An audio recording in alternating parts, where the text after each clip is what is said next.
saw the place where the possible met the impossible and moved toward it. They walked for many an hour and many a day, until, finally, they crossed the edge of paradox.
Greetings, humanity, and welcome once again to Channel Other Doc.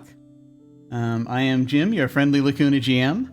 I use he, him pronouns, and this is our Invisible Sun campaign, The Edge of Paradox. Invisible Sun is a surreal slice-of-life game by Monte Cook Games.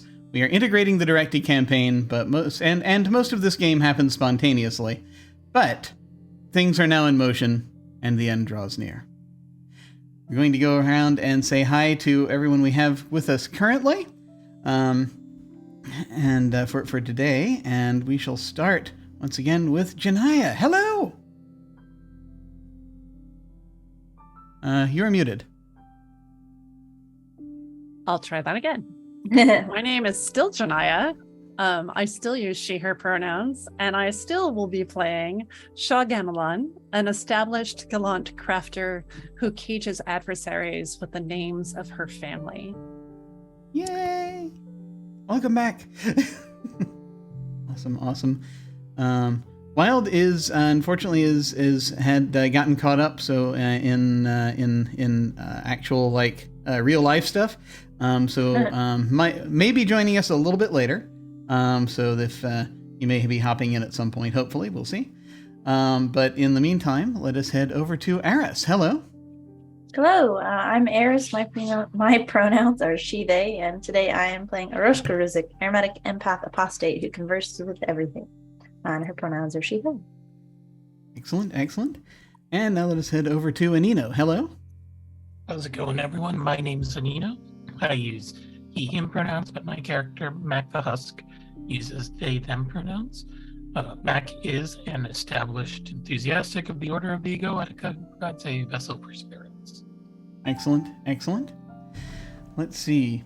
Let me go ahead and just double check on one thing real quick. I just want to make sure that I correctly set a thing up, because I suddenly recalled that I did not do it a moment ago. And so I'm just making sure. I'm going to do a little test card real quick. Make sure that the cards are working, because I did not fully set them up ahead of time. And so it looks like I just need to make a quick adjustment. As you folks can see, we have a spot in the window for cards. And I'm just making a quick adjustment because this is sort of how the card appears. So I want to make sure that it is visible when we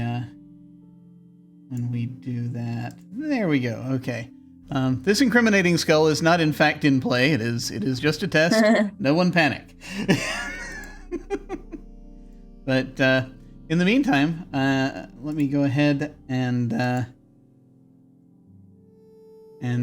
state once again that, like we do with other games on this channel, we're going to be using the X card, the N card, and the O card. So if we hit something that's crossing a line for one of us, any of us can type an X in the Zoom video chat or anywhere else, or like hold up a card or make an X symbol, and we'll back up and do something else. If something happens that we're okay having in the game, but we don't want a graphic description of it, we can type an N in the Zoom chat and we'll fade to black on it or put it behind a veil. So it'll be there, but we won't go into detail. Finally, if we're exploring a topic or an area of roleplay that's particularly intense for us, but we want to keep going anyway, we can put an O in the chat to let us know that we're okay and that we're all good to keep piling on the drama. Something else we can do is put an O with a question mark after it when we're moving into a difficult topic, or if we say or we do something and then think, maybe that might have been a little too much. We're also going to be using the pause. And of course, again, if we do use an O with an O question mark, everyone can respond to that again with an X and N or an O to let us know if we're still doing okay. I skipped ahead. We are also using the pause. If any of us needs to take some time, we can ask for a pause in the game while we discuss things, or just take a break for as long as anyone needs. As a reminder, a few content warnings. This game may contain body horror, surreal imagery, spiders, snakes, and references to memory loss, death, and existential crises. And at any time, you can type !ISCW. And Brunch. And it may also, this game definitely also contains brunch, just so folks are aware. If you like, you can type ISCW and you can see the rolling list for the content warning, of the different items for the content warning, and that's going to be popping up periodically as in chat as we go. And also, please remember that we have an open door policy, which means that any of us and any of you can feel free to step away from this at any time if we need to. It is just a game, and mental health is always more important. So, here is where things stand. The plans of the enemy of reason have been foiled. One of a number of strange concepts known collectively as the Unwritten, which he sought to release, has now been captured by Chantineau. The Vespertine, servants of the dark, have similarly been routed by the fallout from that ancient Unwritten's botched release. This has also caused the portion of the unrelenting engine they occupy to be thrown into chaos, and Mac, in a midnight vision, has seen that the two Unwritten the Vespertine apparently already possessed have been stolen by them, from them. Read your own words, Jim. The two Unwritten the Vespertine apparently already possessed have been stolen from them by dark-eyed Manfred, who chose that moment to terminate his employment with them. The enemy of reason now sits quietly outside the actuality, peering in at us, waiting for someone to give him an opportunity to wreak havoc. Now, such an opportunity will be coming within the next 4 days, when Viara, an old flame of Mac's, is planning to cast a ritual that will contact an entity from the Red Sun that will allow her to knock a hole in reality in an effort to create her own actuality. But of course, Manfred might provide a similar opportunity much sooner than that, especially if he's not careful with the Unwritten he's carrying. First, though, we have some letters to look at, ones that might be more important and indeed relevant than they may look at first glance. So that will be a thing to look at. In the interim, a little time has passed. Not a huge amount of time, just a little time. I'm going to bring us back to the next morning. The Lavandra, the agent working for the Vespertine that was at the ritual that you folks disrupted. This was last night. Has been rather soundly apprehended and being shall we say, questioned by the Church of Midnight. As they are now they want to make sure that they finish cleaning house before they do anything else at this point. That message has finally gotten through. So that is currently what they are up to.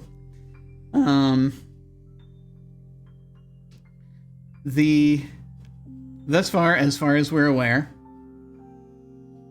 the Unwritten that Shantanu is holding on to is stable for now. And so at the moment, it's really just sort of a question of like figuring some things out.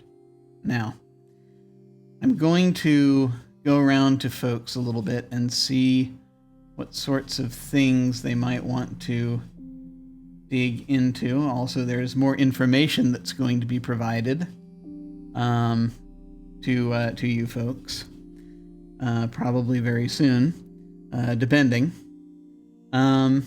First, I'd like to start with Shah, because Shah has been busy doing some things. Probably since the moment you folks originally got back to Saturine, possibly even sooner than that, depending on how things go. Even working on things conceptually. Did you go back to the third hand and give them the information on that you'd picked up? Yes, I think we decided that I had done that pretty early on, because I think Shah was very stressed about not having the information and not passing it on, especially when we got into sort of the weird dark-eyed Manfred situation. And she was like, I'm going to die with this information, and that's not going to help anyone. So that's fair. That's very fair. So they were grateful for the information. They were very happy to have it. Let me see here. Let me just open up the thing here. Yes, membership has its privileges. The chapter is called. That part of the chapter is called. So, yeah, they were extremely grateful. It's basically helped them confirm some things they had suspected about the book's whereabouts in the past. And so what you've learned is something that might seem a little several steps removed from being significant, but actually overall every bit of information helps, and they can now cross-reference this info with other stuff they have and try to come up with a better fix on where they think Book M might be. So that is then a thing that you'll basically have access to the third hand going forward. Should you want to sort of sound them out on anything or get help from them. Is there anything else you want to have been doing or working on at this point that you want to talk about? Well, I think that at some point after that, she had this idea that she was going to create, that one of her real favorite moments was when she got caught in this key fall with all of the crew. And so at the time she said, well, I should make gifts for everybody. But now she's got this with the names of my family thing. And one of the things she wanted to do as a symbol for that was make everybody something. And I think that she just did her maker thing and was like, oh, the universe is in trouble. But I have making to do, and just disappeared into the mine for a pretty long time, which is where she's been. So she's made everybody a set of rings out of these keys from the key fall that are just sort of rattling about in her pockets. Excellent. We'll have an opportunity to present those momentarily.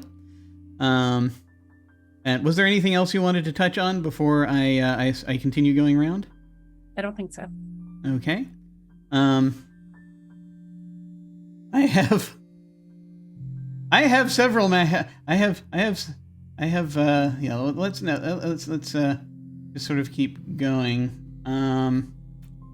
So I have several Mac items, so I think I'm going to save that for last. So Aroshka, you have received the letter.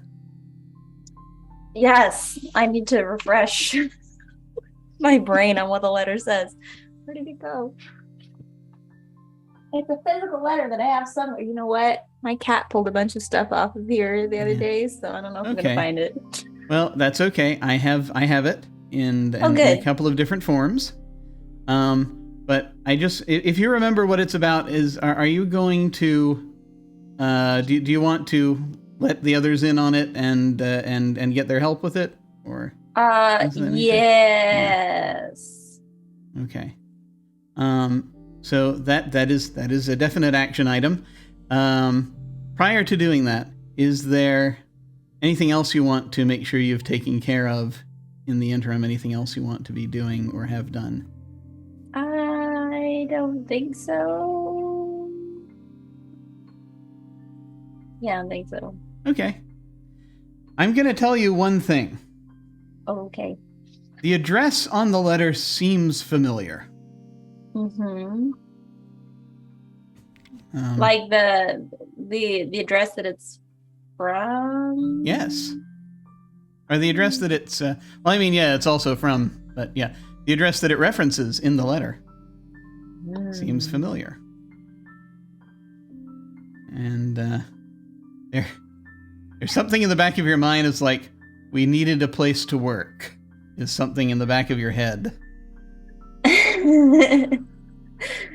Ominous. Just a tad.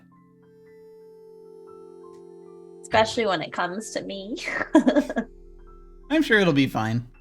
Yeah. I'm sure it won't be anything to worry about. I have several communiques for Mac.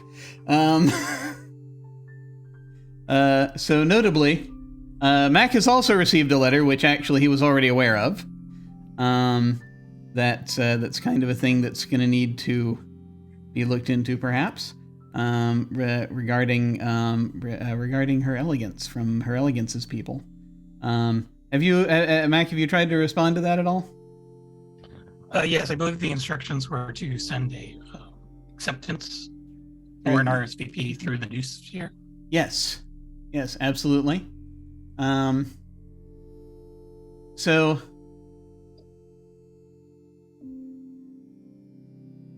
you receive a response back indicating that you shall be visited by an advance agent. And let's see.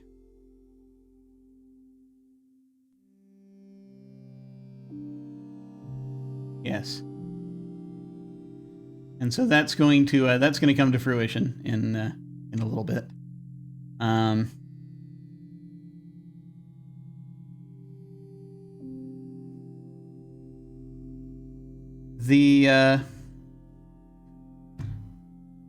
The next morning, the foreman is going to stir. I think, and I should also tell you, you're going to get a second communique that I need to tell you about first. I should have put that before this, because this might actually be a conversation. So yeah, a couple of other things I need to check in on you with. First off, a communique you get a notice from Agent Thran, whom you registered your complaint with at the Goetic Hall of Records. So apparently what they did is they summoned and sent the angel Anak to go and apprehend Hester. The angel Anak is actually someone you know. This was the sort of detective angel that you originally summoned on the train. So the sort of justice angel. Apparently, Anak was able to get a hold of her. That's sort of what they're telling you. And there's probably going to be a hearing in about like a week or two that they'd like you to appear at. When they get to dealing with her. Apparently, it's reported she was rambling something about her queen's unwritten something being stolen by someone. And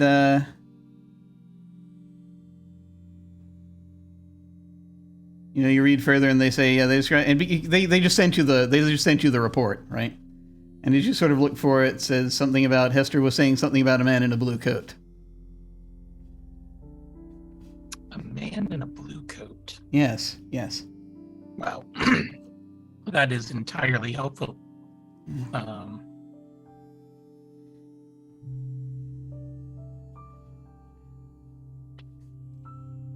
I think that there'll be another report that'll be coming in that I think is going to just sort of be sort of a general chat type thing, and I'll get to that in a moment. That I think those here present will be able to hear, but I'll get to that in a second. Do you also, by the way, go to look into the house address, the address that you were given? Yes. Okay. But he will do that last, I think. Given all the things that are going on, he's probably head to his home, the Jenga tower, to prepare at least. Okay. So when you get to so at the Jenga tower, it's kind of when the next morning is happening. So the foreman is actually up and about. He is feeling better. He's not like 100% yet.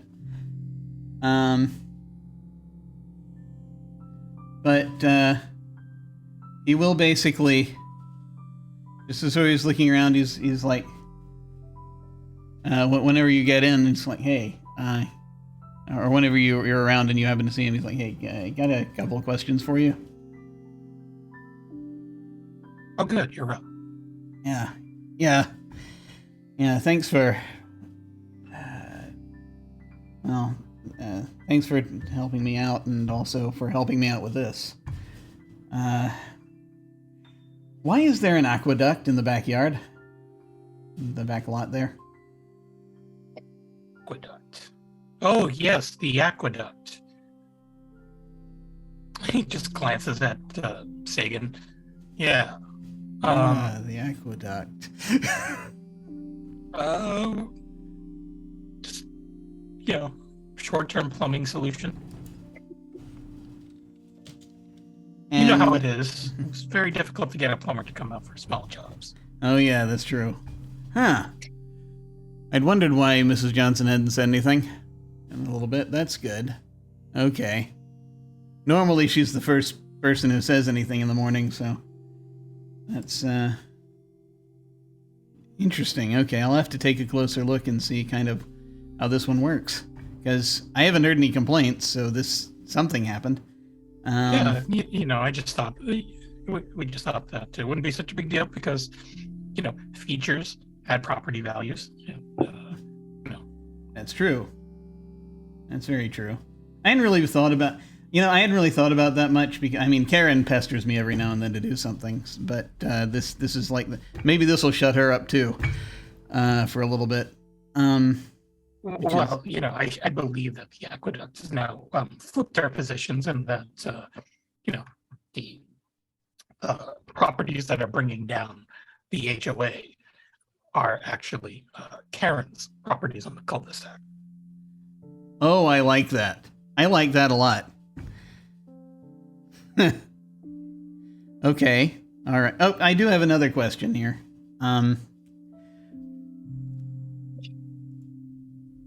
Why is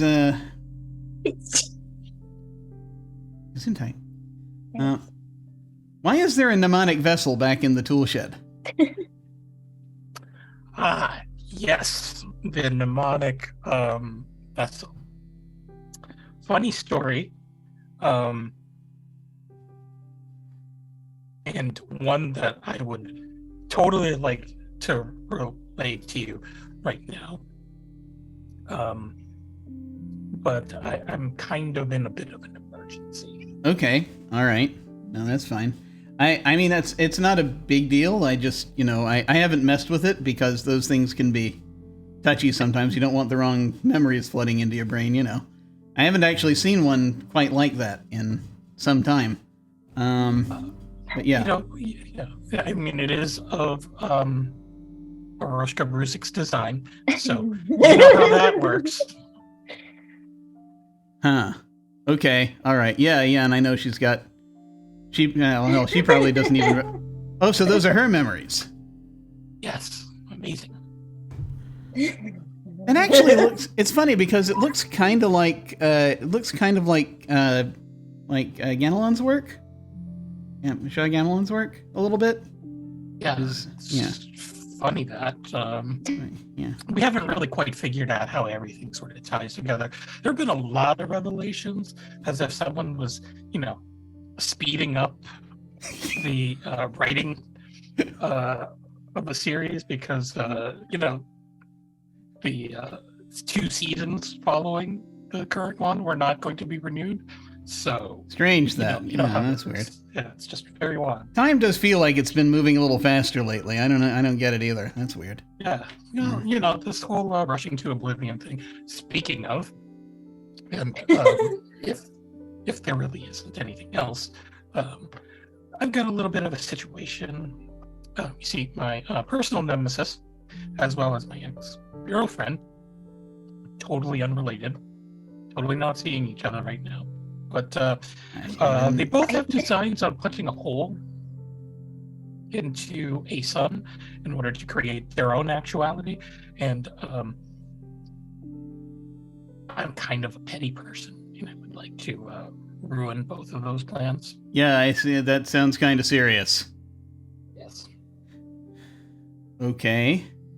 You need any help with that? Yes, I will. Seeing as that I'm not exactly at the same level as Dark-Eyed Manfred. Oh, Jesus, And that I- guy. Yeah, and I kind of ran out of time to sort of build and amass my power. So Okay.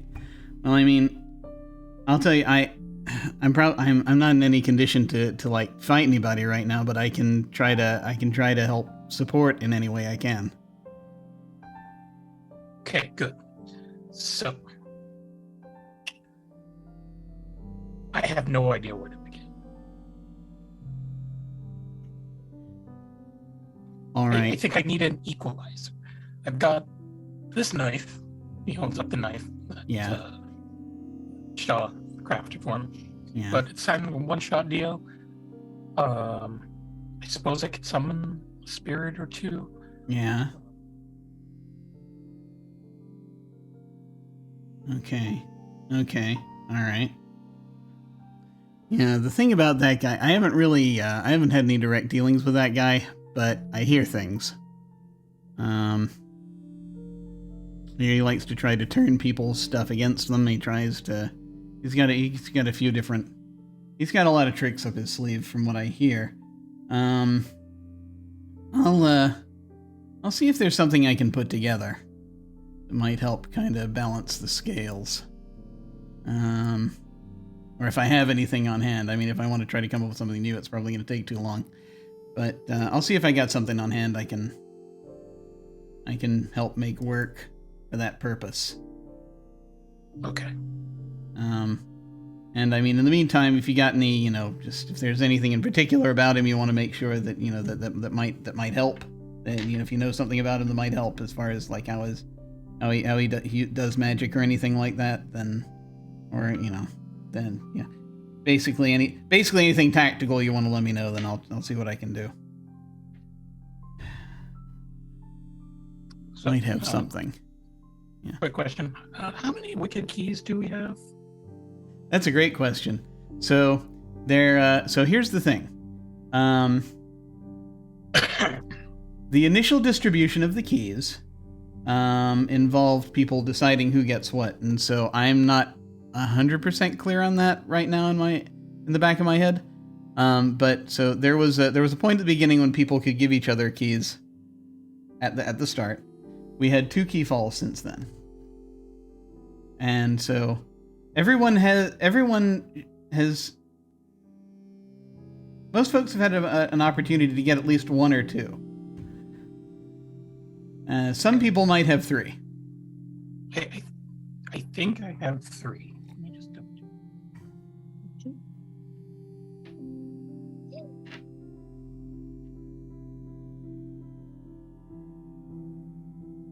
I think you have 3. I think Vor had 3, and then she used 1 finally last session.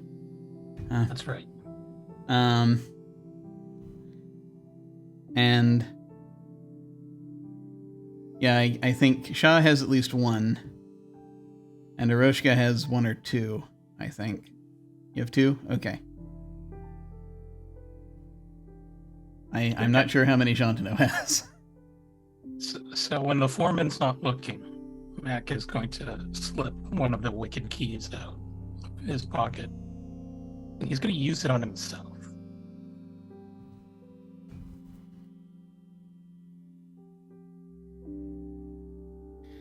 Well, I guess it's time to draw a card. Let's see. Hang on just a second. I'm getting a message. I just want to make sure everything's good here. Okay. No, we're good. Okay. Let me go ahead then and... Actually, this is going to be a new day, so I'm going to reshuffle the deck.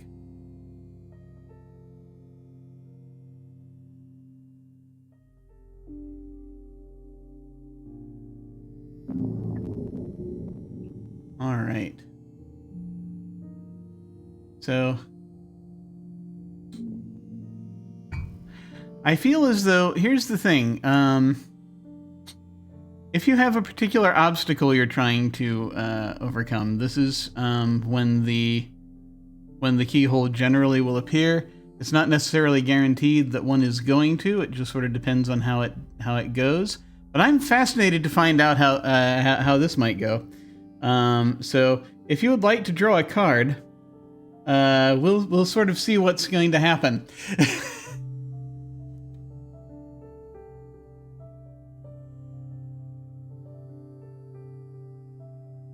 And that card's gonna go in the Silver Sun slot when you're ready.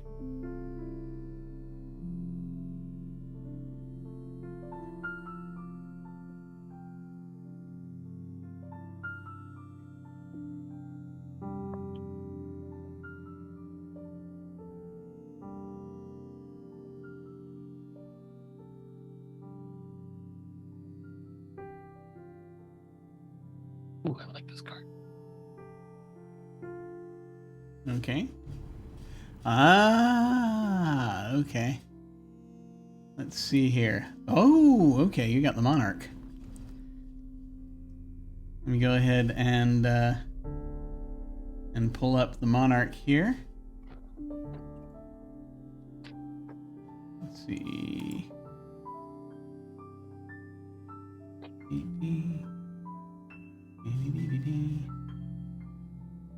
Let's see. Monarch. That's card number 56.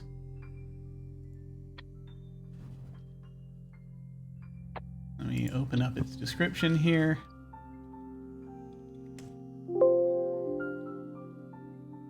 Let me actually do it in a way that I can see. There we go. Okay. The Monarch. Its meanings are authority, judgment, the land or the world. Ruler, authority, sovereign. The Monarch stands above all and passes judgment. Their commands must be obeyed because there is no other choice. The Monarch isn't the ruler of the world. They are the world. They represent reality itself. They claim authority over you because you are a small part of them. You can no more refuse than your little finger can refuse to move as directed by your mind. You are a gear that turns in a vast machine, and the Monarch is the machine. The Monarch, as their name would suggest, is the sovereign of the notions family. They guide and direct through thought and idea. In divination, if one is going against the status quo, this card turn is likely very unwanted. It signifies that the powers that be get involved. If that isn't the case, then this card may suggest the aid or the thanks of those above the person in question. This card can be a blessing or a reward, but there is judgment involved, and should one be found wanting, the punishment is the result. In a broader sense, the Monarch represents the entire world, and thus can simply be an indicator of the immensity of a task. I have some questions now. First of all, what does Mac think he's trying to do what does Mac think they're trying to do when they use the key on themselves? So, the question or the problem that's been on Mac's mind throughout pretty much the entire campaign has been how to bridge this perceived power gap between himself and Dark-Eyed Man. Mm-hmm. He knew that a showdown with him would be inevitable. He doesn't feel like they don't feel like they've done enough to make this fight a winnable one. Okay.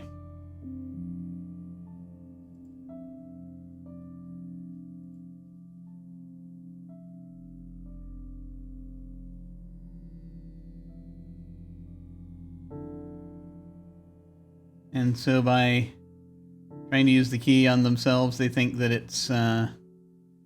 He's taking a guess that there's maybe something within his past or an ability within himself that he could unlock that would even the playing field. Okay.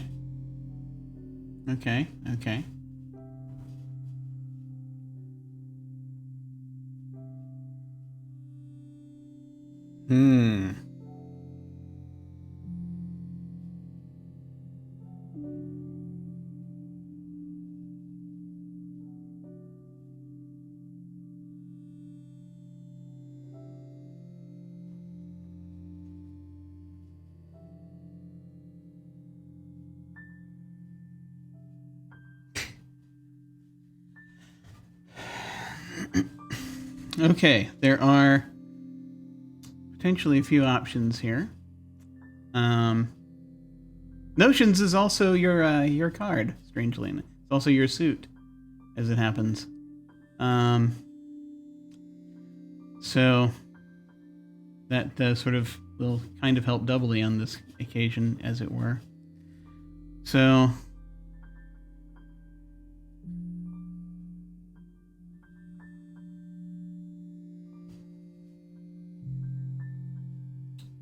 I think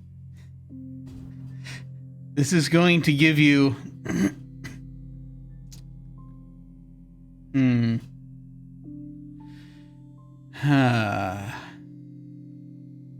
Yeah, all right.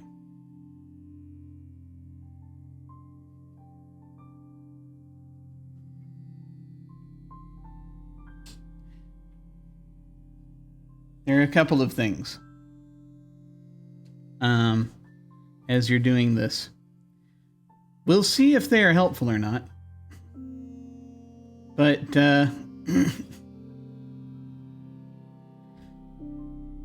are you prepared to expend this key? I will ask this before, I do a thing.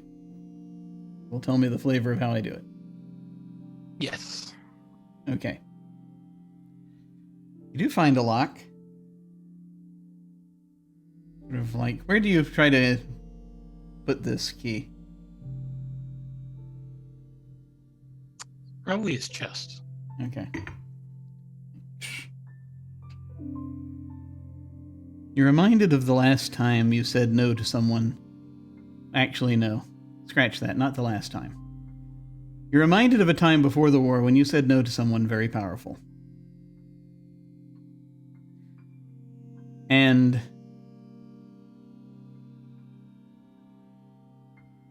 fear wasn't the problem. There was fear involved, I think. But you do what you have to anyway.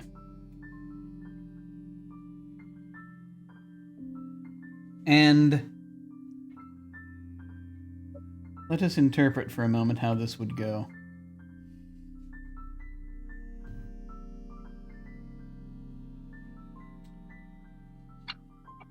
Someone prior to the war was trying to push you toward being a goetic. This is the powerful individual you rejected. And in defiance, one might say, you started going out with his daughter, who also happened to be at the time married to Dark-Eyed Manfred.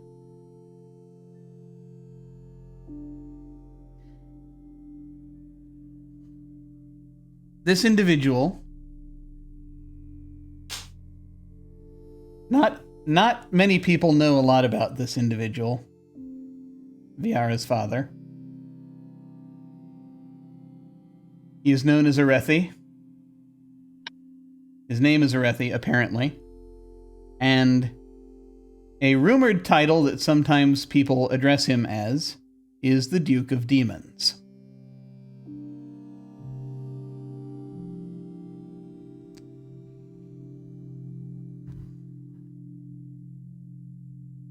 He wanted to do something. He has had for a long time an agenda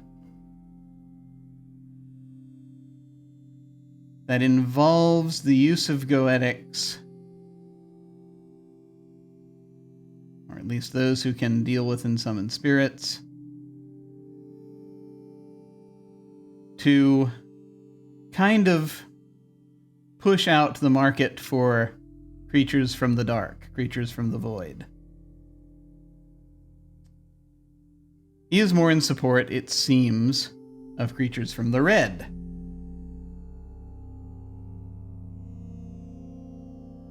You're realizing one of the more, this is like an almost, this is a very, you saw like a very small sliver of this guy's power. And he has a lot of it.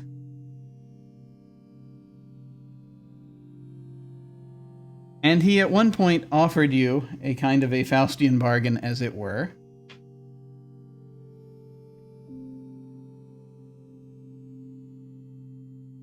To help him with his plan. This is a bargain, and he basically would offer you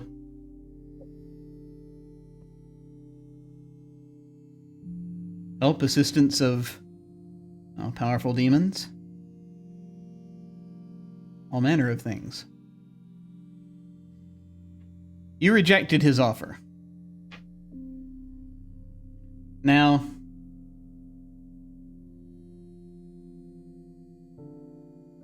the thing that I'm getting at here is you do have a couple of options. Now that you've remembered him, you have a couple of things here. One is, of course, the thought of possibly, now that you are a goetic, possibly doing something, and availing yourself in some way of that deal. The other way is to draw strength from the fact that you were able to reject him in the first place. That is not necessarily something done easily, but it was something you felt at the time you had the fortitude to do. And this is someone much more powerful than Dark-Eyed Manfred.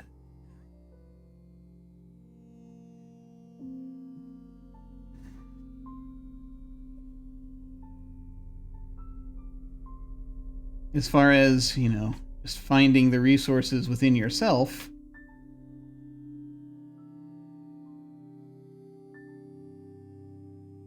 there are options. It's basically a question of, I think at that time you knew you had someone else who at least who cared about you. You also have that now. You're not going to be alone in this. So it's up to you how you want to take that. And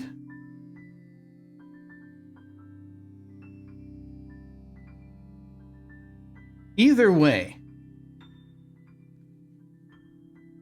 this is going to open up a section in your Rolodex that you had not previously thought about. Because you had much more contact with a range of spiritual entities.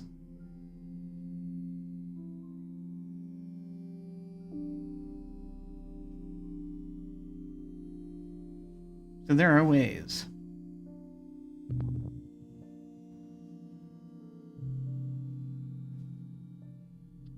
He's going to flip open the Rolodex.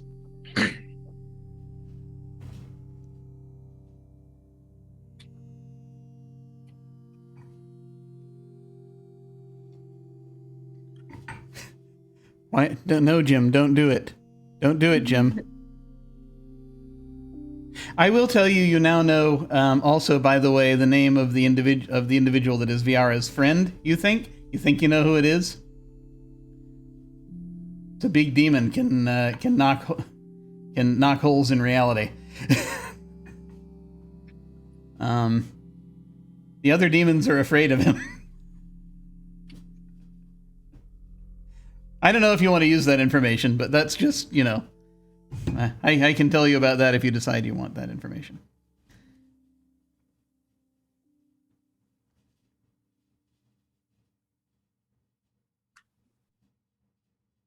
Okay.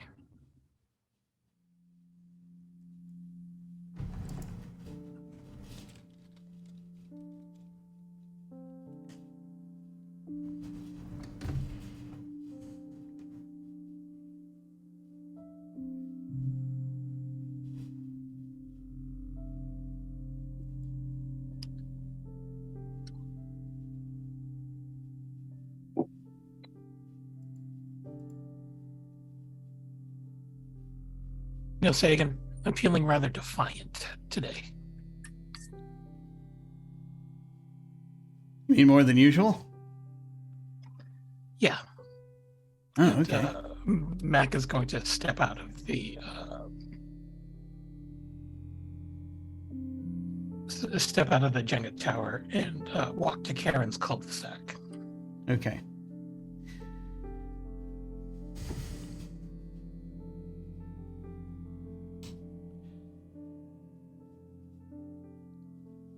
At this time, I am going to involve everyone else. Yay! What could go wrong?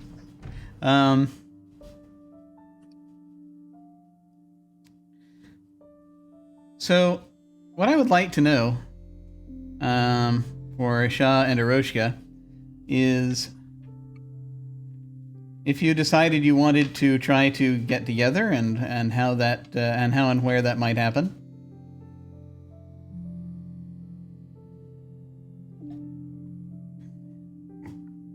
Well, it sure sounds to me like you would like that to be somewhere near the cul-de-sac. I mean, it easily could. You have people. You have Shah has a house there. Yes. Yeah. Yeah. Where people have been meeting. Which is apparently connected to my house. Oops. Yes. Yeah. Yeah. I don't think it's that unreasonable to make that assumption. Right. Yeah. So I think that it's I mean, I don't know. Do you think Aroshka would come check on Shah when Shah's been just missing for a while, or? Probably yes. Like maybe after everything happens, be like, what is Shah? But I do feel like because we never really hashed it out, Aroshka probably would not come through the tunnel unless invited. So, would probably walk up to the front door and knock like a civilized person. Okay. Well, that's pretty handy then. That lets Shah not be an absolute disaster, which matters to her a lot.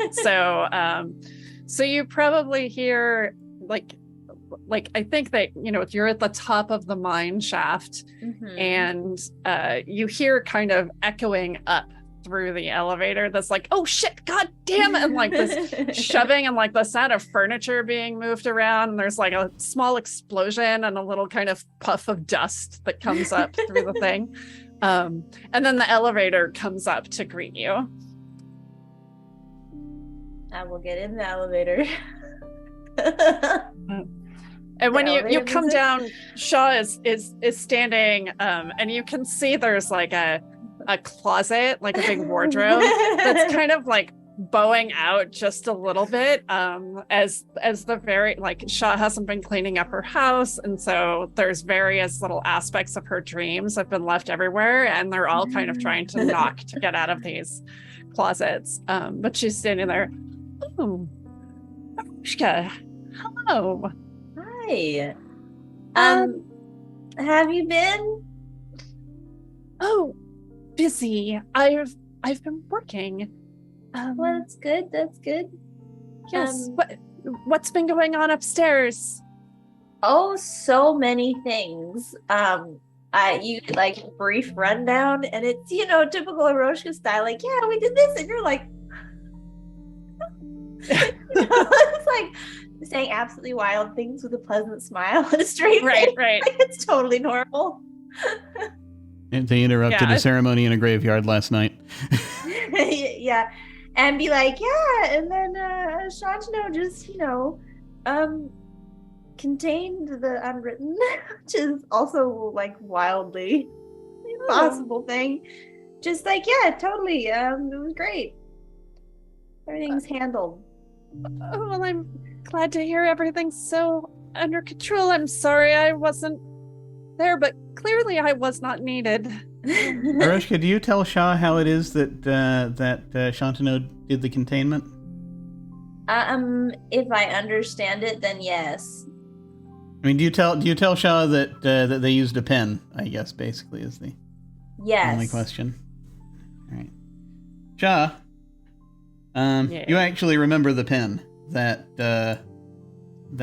Arushka's talking about? Because I mean, you and Shantano went to school together, right? Yes. So there is at that time, and you got to remember when that pen was when that pen became available, basically as sort of an interesting sort of little artifact that in school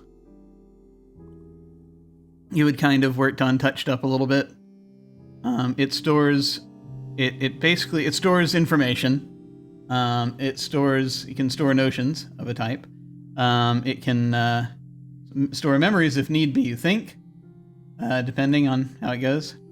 And it was kind of with that pen that you remember Shantano laying down some of the foundations for the work that stuff that the two of you were you had class assignments, right?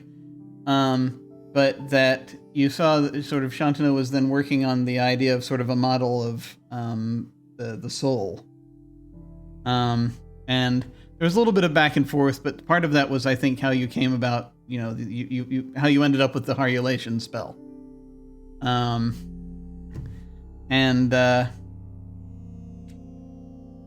reason I point this out is because then this is a final tumbler that clicks into place. Having looked at the observatory and what has been done, and you think, now granted, after school ended, Shantano might have done other work on that model that they were developing because they were going on to work on it. But you're realizing that people have occasionally been making references to there was this formula that was being kicked around that seemed very popular that no one was quite sure where it came from, and you realize it came from Shantano. And that might be part of the underlying premise that's kind of being used to make that made it possible to actually set up the observatory in the first place, to be able to make it so it could tap into a principle to make it work. Does that make sense? Okay. So if I can make sure I've got this right, Shantano's work on the model of the soul developed a formula that was probably the formula that was used at the basis of a lot of the things in the observatory. Yes. Okay. This is separate from, now you can understand. And so you were influenced somewhat differently. You started making designs, right? You became a maker. But it now kind of, and then you started working with Gilda. It makes sense because of the principles you design along, as to why they would have been compatible. Your device designs would have been compatible with the observatory because Got of it. that. Anyway, so that was more information that occurs to you. I think Shaw pulls out her viewfinder and just takes kind of a moment and dumps all the visual of that into the viewfinder and clicks the button to turn the page so that she's recorded it, and then puts it back in her pocket and says, well, I'm no, not yet. No, not yet. Where is everyone? We kind of scattered a bit. Do I know where everybody is? So, I think that, Aroshka, you briefly thought that you saw, you saw activity, like lights on and stuff, and you didn't hear exactly what it was, but at next door, at the Jenga tower. So you think Mac is up and about, probably. And might be about, yeah. You're not sure what Mac's doing. So I'll be like, well, I don't really know where everybody else is, but I think Mac went back to his new home, the Jenga tower. Okay. Well, let's see if we can't, rally the crew. I miss everybody. Plus, Yeah. I haven't been outside in a few days, and I should probably check and make sure that weird fuzzy thing is still okay out there. Okay, let's go check on your weird fuzzy thing. Yeah. It's true. We named him. I can't remember what we named him. You intuited that his name was Mop. Mop. That's right. Mop the Void Alpaca. Mop the Void Alpaca. How could you possibly forget Mop? Like, it's been a while. You take the elevator up to street level. You see, walking past, on the street, you see Mac stepping forward toward the cul-de-sac, a determined look on their face. Mop the Void Alpaca trailing just basically a couple of meters behind them. Sort of following quietly. Found a friend. That's good. It's nice that he's acclimating to the group. Shall we also follow? Yes. Mop is following curiously.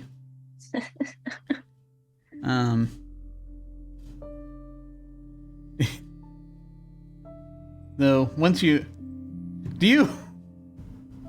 So, my question here is, do you approach Mac?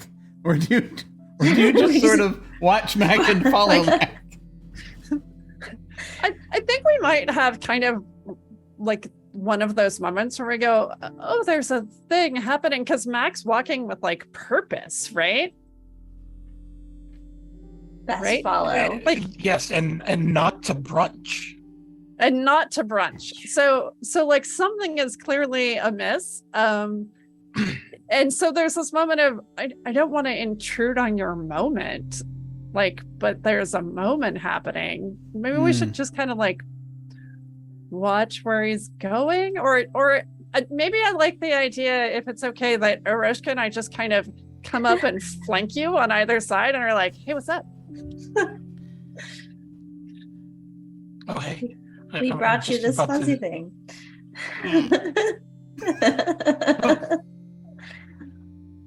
Actually might come in handy. And Mac is just going to pull out a big white paint can and one of those roller brushes on a long staff. Okay. Yeah. Yeah, plenty of that kind of stuff at the tower. You're good. Yeah. So, and I mean, if you just want to be here for moral support. It's fine. It's just that this is going to be a big wedding thing. Oh, okay. Alright. But we'll just be around if you need us. Oh, do you think you'll need to punch something? Punching. No, I but I'm have worried about. I'm worried about some interruptions from Karen. Oh, I don't really have much to distract Karen, but I guess we could try. Why are you doing poetic things in the cul-de-sac? I just had this moment of inspiration, and Mac is just going to set down the paint can. You just see him start dipping the roller, and then he's going to basically, this is his plan. He's going to make a giant summoning circle, Okay. like void demon sized summoning circle. But he's going to use each of the houses on the cul-de-sac as an anchor point for the circle. And so he's basically, using this paint can, the paint and the roller brush to draw something very elaborate. Okay.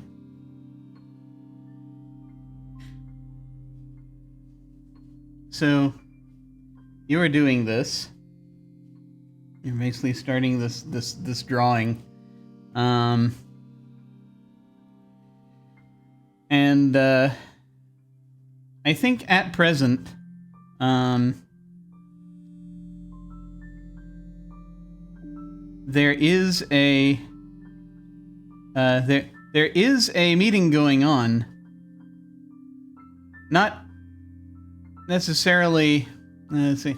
So I don't think anyone is looking outside of whichever house Karen is occupying right now. Yeah.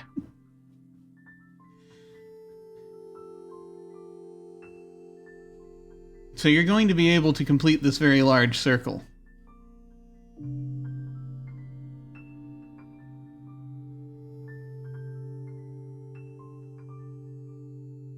Toward the end of it, you will see that Karen's child has sort of stepped out from one of the houses and is just sort of watching quietly.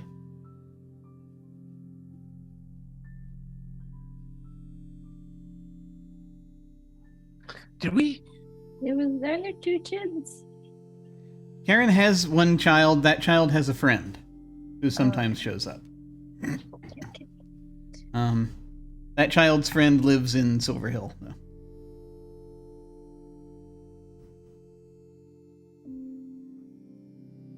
I wave to the child. Is the child within the summoning circle or with outside? The child's going to be on the sidewalk.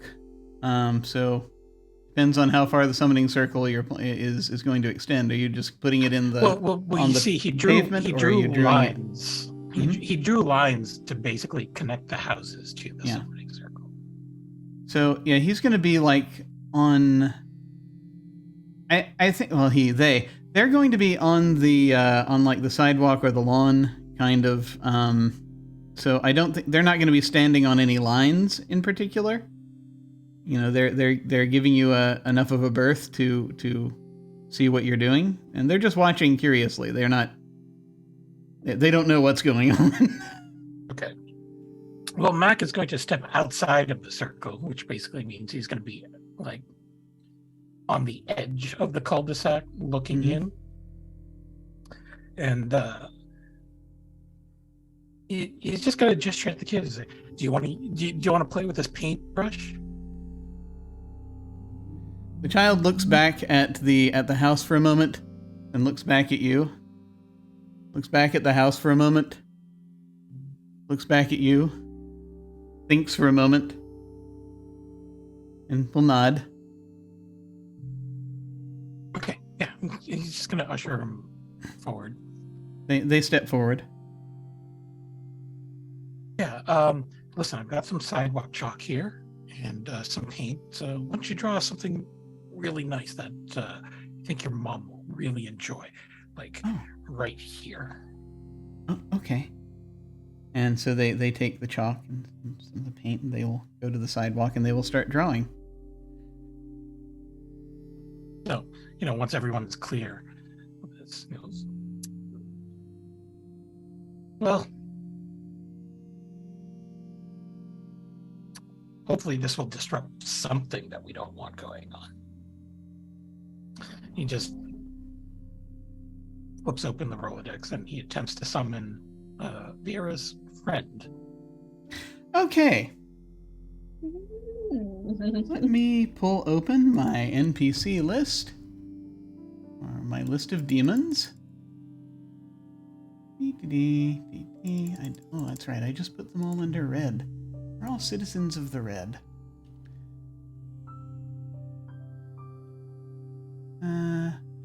Yes. Okay. Haha. Okay. Interesting. I was going to say that Karen's child is drawing a lion-like figure, which is funny. Is trying to draw a lion, sort of a stick figure lion. And because the being you're looking to summon is also leonine, with a mane of flame, and his name is Rasdaraz of the Spoliation.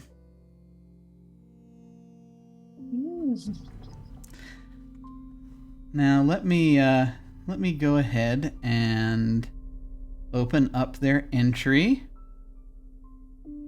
I believe they're in the teratology, just so that I will have them in front of me when we do this. Let me find teratology. There it is. There it is. Rasdaraz.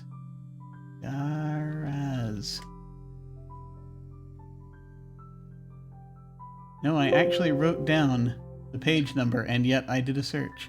Okay. There we go.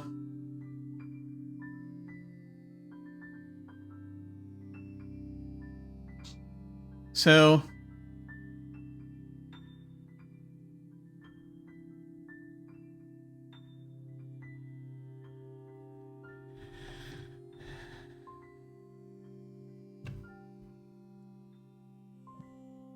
what you're going to get is an image.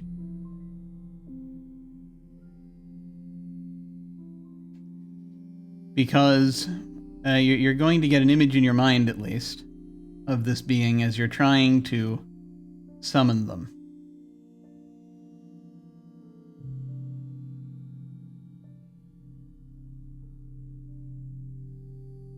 A dim outline appears in the circle.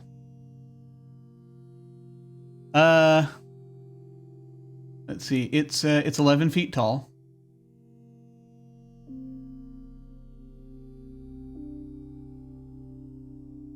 And you can kind of see vaguely. You can see through it. It's not completely here.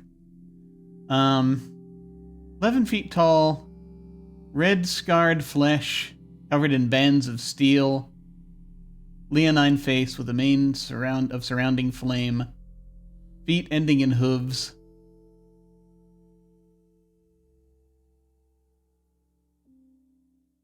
Looks like a fighter or a wrestler. And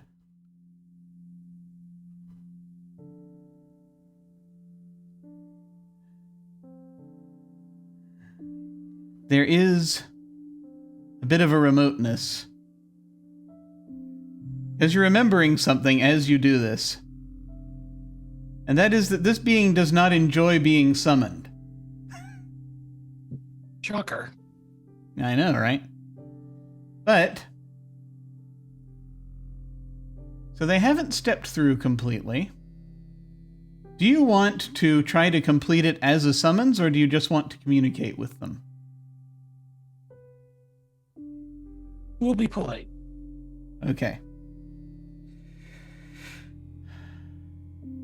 So I think everyone's going to hear this, and everyone sees this image of this person standing at the center of the cul-de-sac. They're not really there, but you see this image.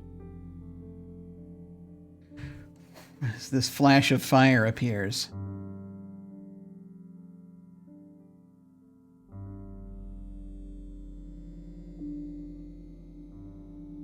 And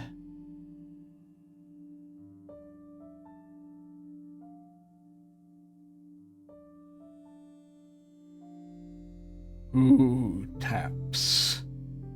Who dares knock?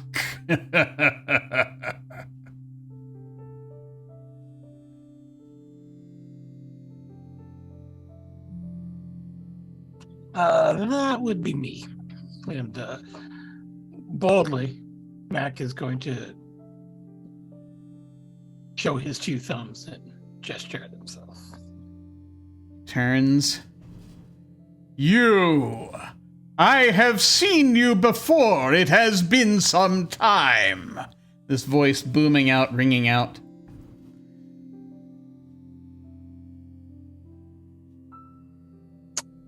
Yeah, we could say that I had a bit of a... I found my old contact book.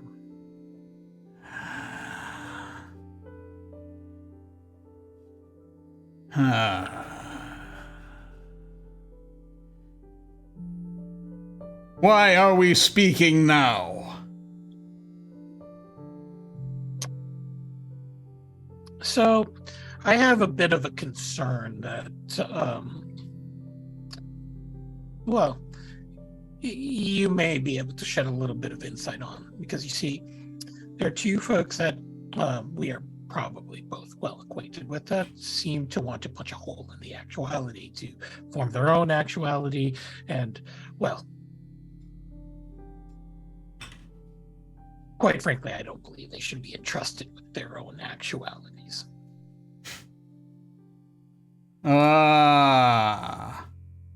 Yes, Vi. Vi and I have been in touch.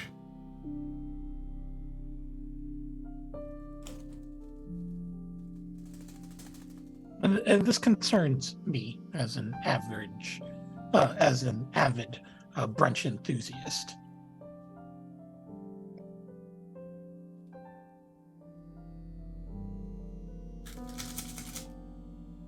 What of it? So I quite understand Vi's plans in order to form her own actuality, and I believe it involves your participation. Quite. What's in it for you?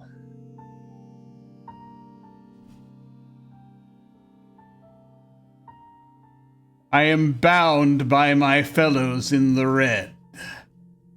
They seem to not be too trusting, fools. Well, I can understand why, because from what I understand, in order for Vi to be successful in her plans, it involves punching a hole in the red sun, which I think is very important to the red, actually, because you would have at best a donut-shaped plane. She will be assisting my escape upon that moment, once I punch through to the gold. Down.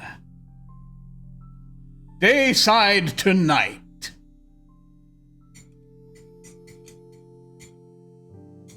So, as someone who has visited the night recently, I failed to see what sort of appeal it may have for you. Then perhaps you have not truly lived. Why should this destroy your universe? Not that it bothers me one way or another. Well, from what I understand, there can be only one actuality, not multiple actualities, maybe a branch of an actuality, but, I just feel like there are certain Vizsla who, they don't really deserve that much power. I mean, really, what have they contributed to our current actuality?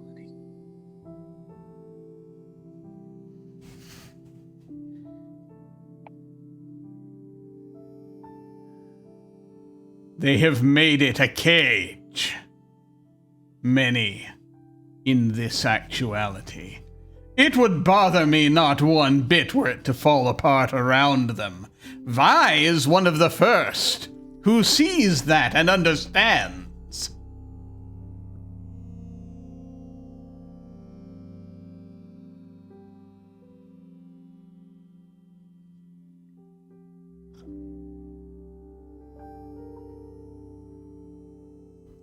I think at this point, members of the HOA are starting to sort of scramble out onto the front porch of one of the houses. Yeah. Well, I happen to have an expert on cages here, and Shah Gamelon, who... Shaw's like busily pulling cookies out of her pocket to put on a plate that she's manifested to try and distract the HOA people. She just like looks up with this pile of cookies and is like, experts. Okay. You sort of inched around and you're like, Yeah, and they're like, and they're just all staring at this demon. And the guy that's closest to you, just while still staring very quietly, reaches over and picks up one of the cookies and starts gnawing on it, not taking his eyes off of Rasdaraz. Good work. I can understand and certainly appreciate that you are feeling very restricted. But what is it exactly that you feel you can't do, being as all-powerful and encompassing as you are? The Duke has walled me in to a corner of the red. A mere corner! Yeah. So From which I have been unable to escape. No matter how hard I strike. Okay. I see. Maybe your cage just needs a little bit of better gilding.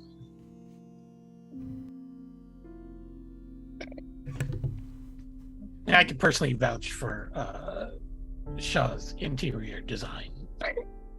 You would seek to placate me in this cage, this prison, when freedom is a mere few days away. No, you see. No. What is freedom but an illusion?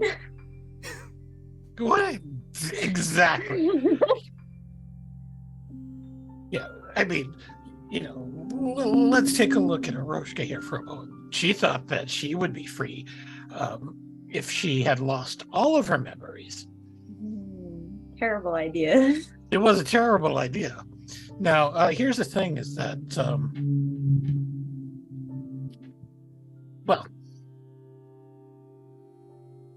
Vi's father is the Duke, as I'm sure you're well aware, and I'm fairly certain that he is unaware of Viera's plans.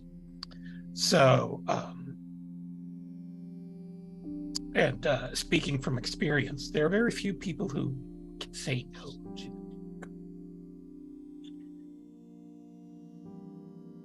to. So, if you don't back out of these plans willingly, I'm going to be forced to take several precautions because I can't really deal with Vi and Dark-Eyed Manfred at the same time.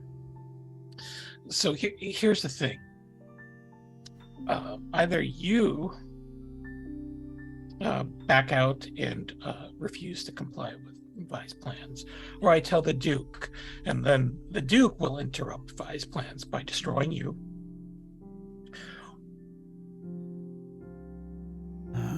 And that's it.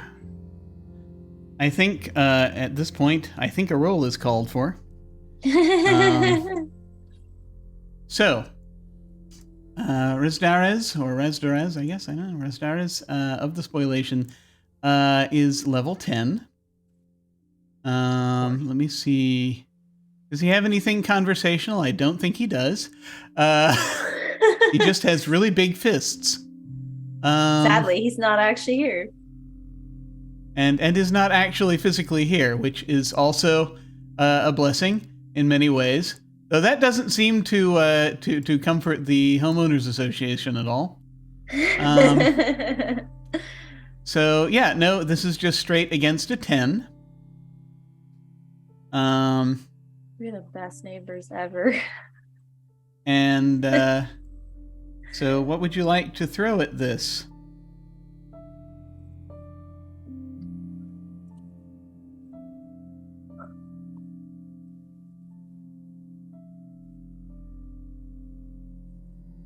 I don't think I have anything to do with this. Can we help any? I'm looking at it. I'm like, oh. Sure. What would you like to do?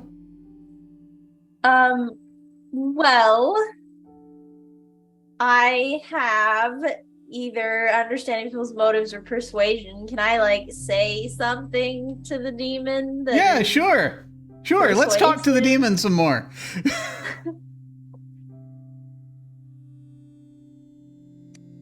So, I guess I feel like Aroshka probably said something that's really persuasive. I'm not sure why Arras would be super persuasive to this demon. Maybe because what kind of thing? So our problem, right, is that if VR destroys, if VR goes through the plan, we think this actuality is going to be kaput, but he's going to be free in this actuality, right, and not hers. Well, it's hard to say, really. We don't know where. No way telling where he's going to end up. Also, keep in mind that this actuality is probably based on what's been said at this point. This actuality will probably only collapse if the unwritten are still flying around and unchecked. That's the most variable factor. So I mean, it's down to either, or while the enemy of reason is free, but the enemy of reason at this point has made himself unreachable.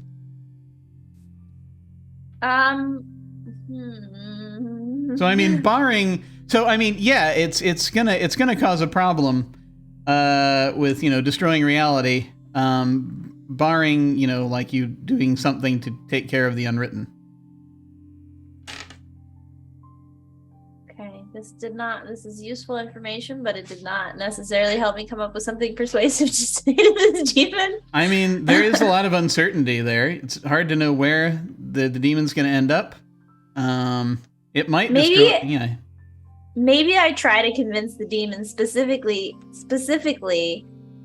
that you never know. Maybe VR is planning on leaving you here, and then you'll just be destroyed, and you'll have done all that work, and you still won't be free. That's a decent enough. That's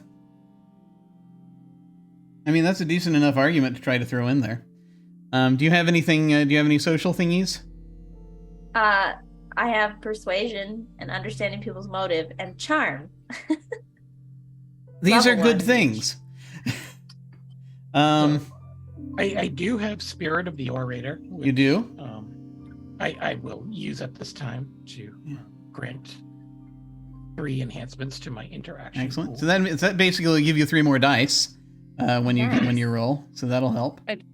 I'd also like to help Mac while Aroshka is sort of doing the spiel, to use my points and etiquette to be like, okay, here's how you want to get across in a way that's going to be most effective, and give him some general red etiquette rules. Yes.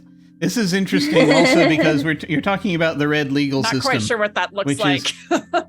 It's fascinating because the red legal system is all kinds of Byzantine. Of course it is.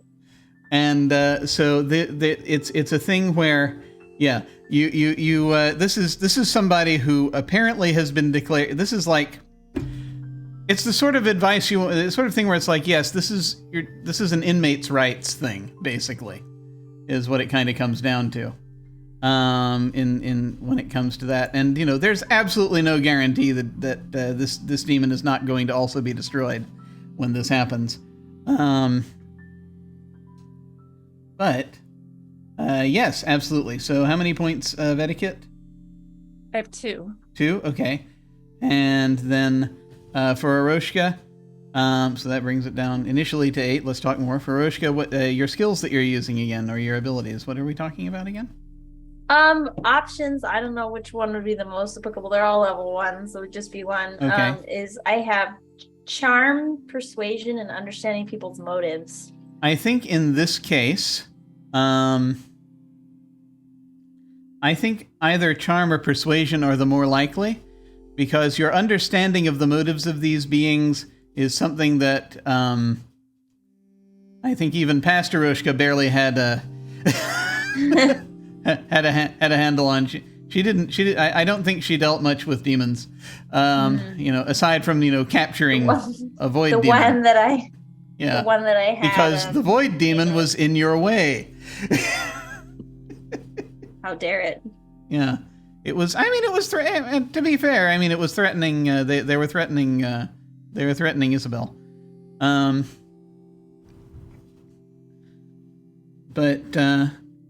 Yeah. So you could use, easily use either charm or persuasion on this.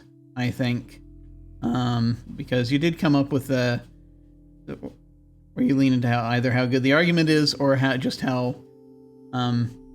likable you seem when you're making it. I feel like likability is maybe not a huge deal to this demon, so probably leaning on the persuasiveness of the argument. Sure. Okay, so that's going to lower it down to a 7 or better. Does anyone want to throw anything else at this?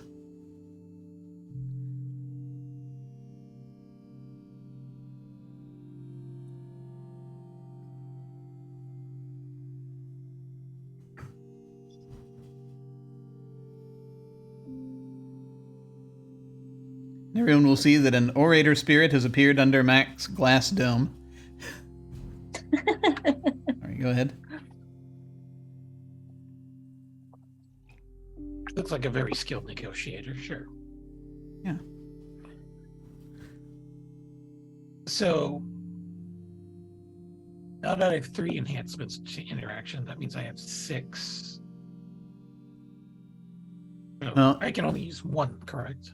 Well, no, here's the thing. You have 3 extra dice you can call on, which means that if you want to spend them all on this one in one shot, then you could roll 4 dice. Okay. And an enhancement gives you an extra die.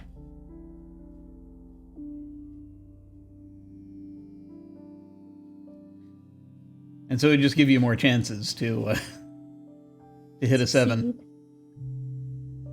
Or whatever we end up with. Could we at least give this guy, I mean, he's asking Sean, could we at least build some sort of window to his cage that he can look out into? I feel like that might make it worse. I don't think that's going to make him feel better. What if we maybe, extended his cell, able to visit this cul-de-sac?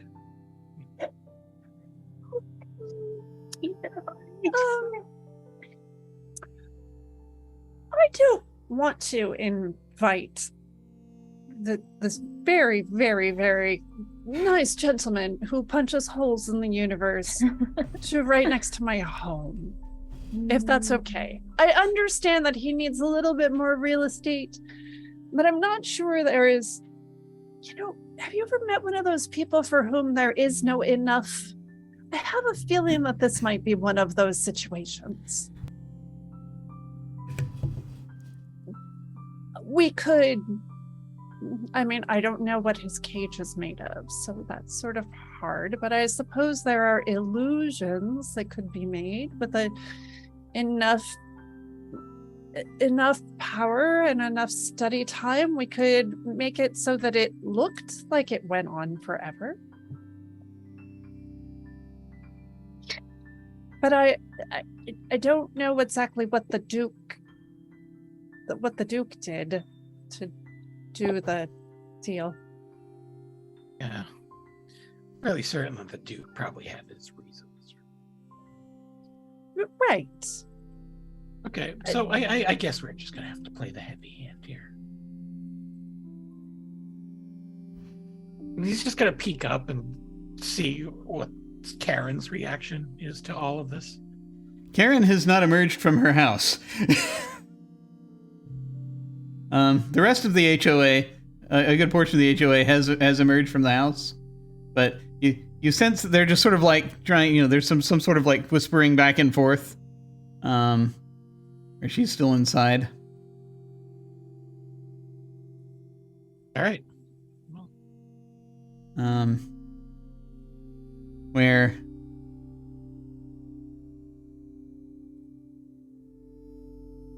she might be, from the body language of the people on the stoop, she maybe is getting ready to try to do something, but we'll have to see.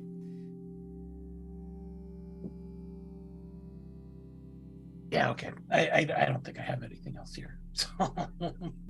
So we're just gonna have to roll 4 dice. Okay, I'm excited for this.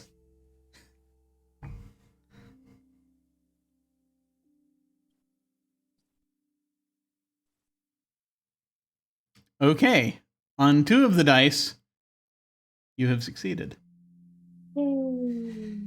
So, now I have to think back to what I was going to say because I actually had a response and then it went away. Uh-oh. Let's see. Okay.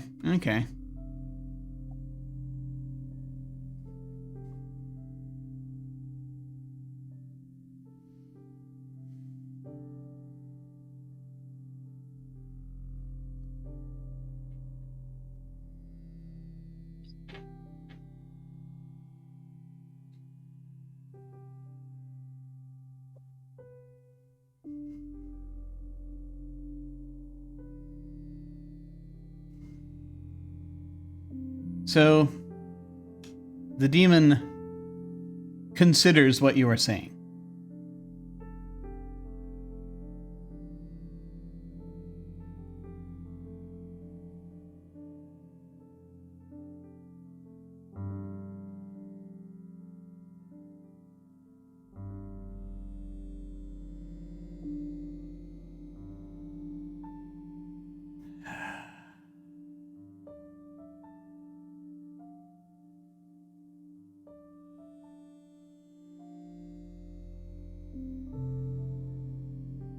I'll tell you what. Perhaps we shall come to an accord.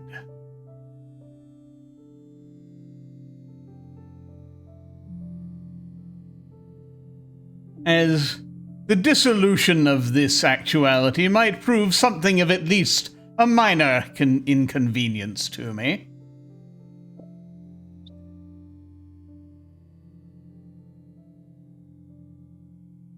I shall delay until such time as Viara has found a way to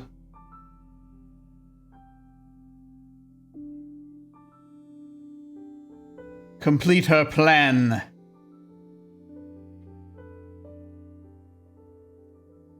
Without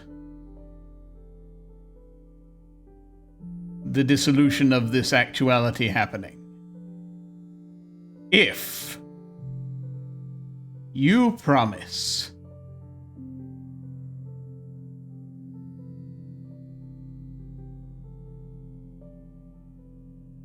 within, say,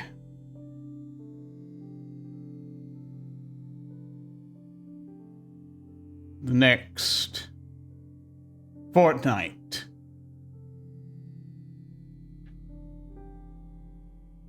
to bring me someone to hit.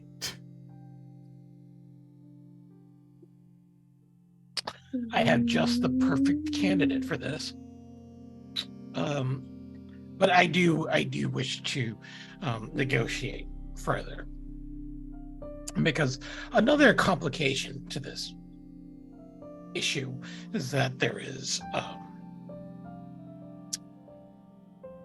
his ex-husband is also seeking to form his own actuality. I have no dealings with him. You don't, but I can imagine that should he be successful, then it could render you, as well as me and, the rest of the actuality. Well, I believe we would have some bigger problems at that point. And so perhaps your aid would not only allow me to fetch someone who you could hit for all of eternity, for all I care, really. And maybe liberate him from the unwritten.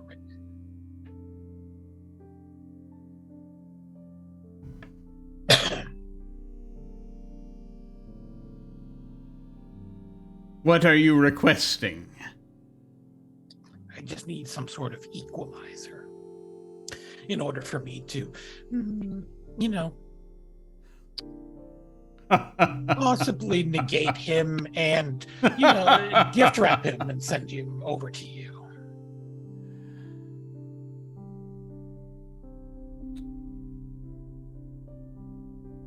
Well, would be difficult for me to physically provide you with anything, but you will sort of look, lest one of you might have some means of making something solid.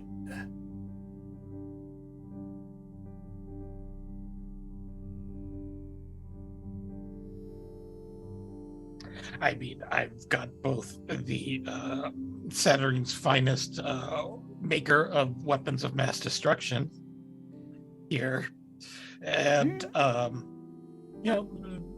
didn't actually make them, but okay. Well, and Saturn's finest metal worker over here.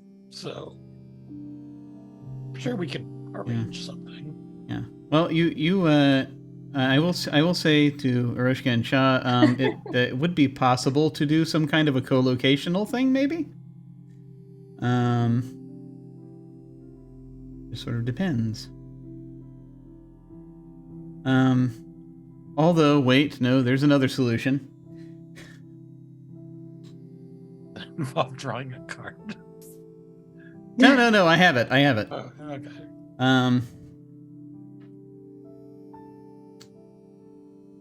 You look over, you're sort of glancing. Is that an aluminism pin I see?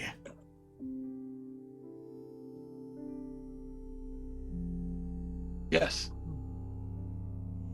Yes. You realize, do you not, that this was part of the same method that Vera was going to utilize? You could do the same.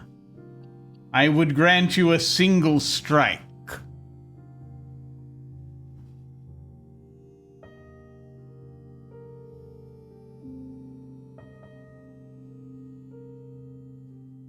A single strike, you say?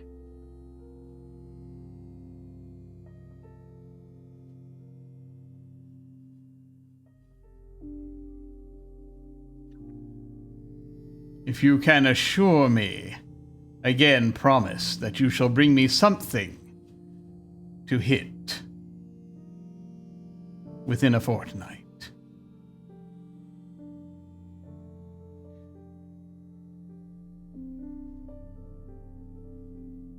How would I deliver him to you? Or would, out of convenience, would punching him with a single strike send him automatically into your game?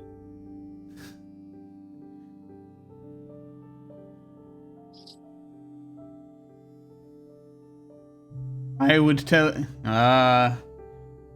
not quite so simple, but... should we do this, you will be able to find me. You will be able to see where I am.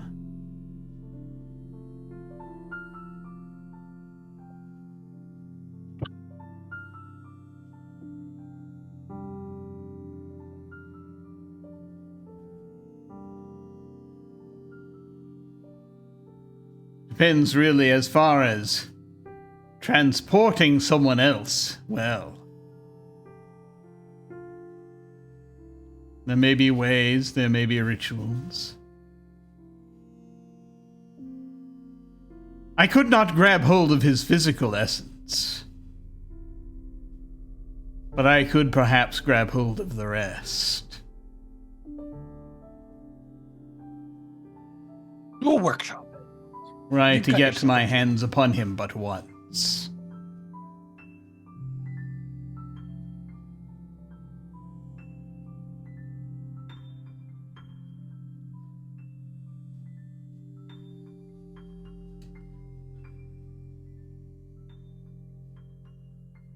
I could pull his spiritual essence.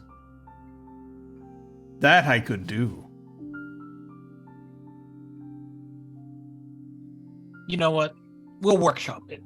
We've got a fortnight. We'll figure something out. Is our pact made, then? He's starting to stride toward you. Is he still see-through? Oh, he's still see-through, yes.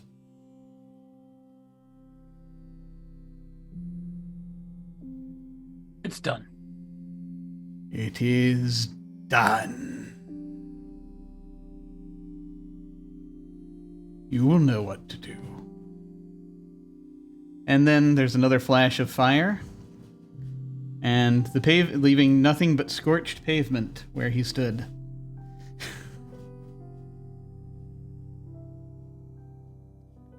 And you can see it burning up a portion of some of the sigils that you wrote down, and you realize that had he been here physically, it is entirely possible he might have been able to punch his way out of the circle. Yeah, I didn't say I was a good goetic. I think any goetic would be hard pressed to fully contain him, unless they're very, very careful, or they have, well, particular things. Look at the singed pavement and goes, that's not good. And then he's just going to take his roller brush and brush over it. Yeah. The child has finished their drawing, and just sort of stands up and nods and sort of points, and you see that the child has drawn a lion-headed person and you holding hands. I gotta say that's the most. I gotta say that is the cutest thing that I've ever seen.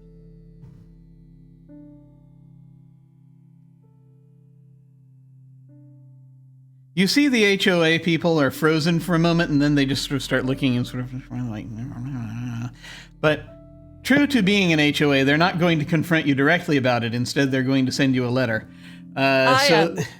Wait. Shaw steps back and just applauds, like just claps and turns to the HOA people and says, "Isn't this amazing? I mean, this neighborhood is so great, but to bring this culture of performance art into it, I just feel like, it elevates it to a whole new level. Don't you agree?" They look very confused. Cookie? Let me see. real quick. Where do I have them? Okay, they're here. So I'm gonna ask. This is just to get the HOA people. As you're trying to sort of help pull the wool over their eyes, this is something that's going to be of a challenge of 5. Do you have you have cookies, and that's going to be used as an asset here, so that's going to knock it down to a 4. 2 points in etiquette. You have 2 points of etiquette, so that'll knock it down to a 2. Okay, I will absolutely. Let's see, what do I have in my? I can throw my interaction Vene at it. Yeah, sure, absolutely. That'll knock it down to a 1 or better. Yeah, I can throw. Yeah. I have expansive endeavor, so I can throw 2 at it. Oh yeah, okay. No, that'll just take care of it if you decide to do that. Yeah, no. Yeah. So the very same guy was like, yes, I think these are for us. Yes. Indeed. Yes, thank you. We'll. Yes, we'll. That is yes. Performance art. Yes, and they're like performance art. Yes. It says let's discuss it. We'll have a. Yes. Oh, we're just wrapping up the meeting. If you'd like, and they're sort of looking. Oh, I'll be right there. Oh, right. Yes, and they turn and they're starting to hoard their way back into the house. I will say at this point, as everyone just sort of is stunned for a second, as this is happening, you'll sort of turn. And you will see that someone is Mac. Someone is. What are you wearing right now, Mac? Mac is just wearing his typical jeans and a leather jacket. You feel someone pulling on your jacket, sort of tugging from behind you. Looks behind him. Excuse me. You see, there's a short, squat guy. He is dressed kind of like how would he be dressed? Let me actually grab the description here real quick. Yes. Yeah, about 4 feet tall. And he's wearing this sort of very, very nice outfit. Let me pull up a thing real quick here so that I can describe this to you. Let me do that.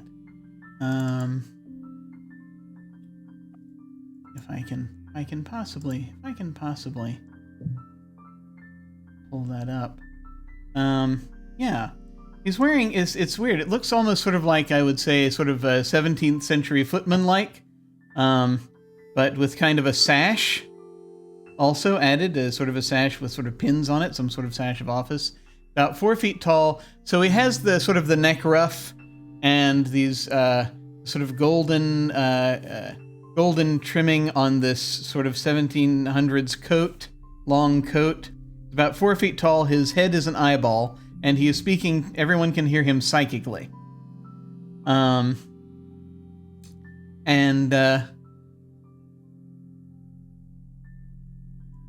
He says,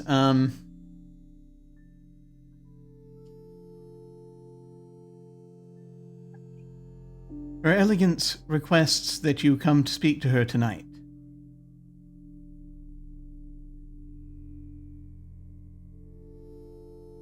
You may bring your friends if you wish. Of course. Excellent. She will be... Let me look. She will be at the Hotel of Words in the Marquis Quarter, in their penthouse. I will tell her this evening, then.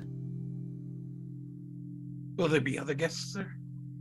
You may bring your friends if you wish, but my understanding is it will be. She wishes to. For some reason, it is a little unusual in the protocol, but she wishes to speak to you all alone.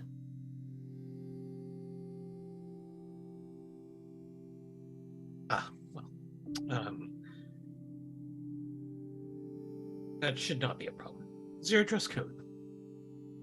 Ah. Well, when you begin to perform your duties, there shall be.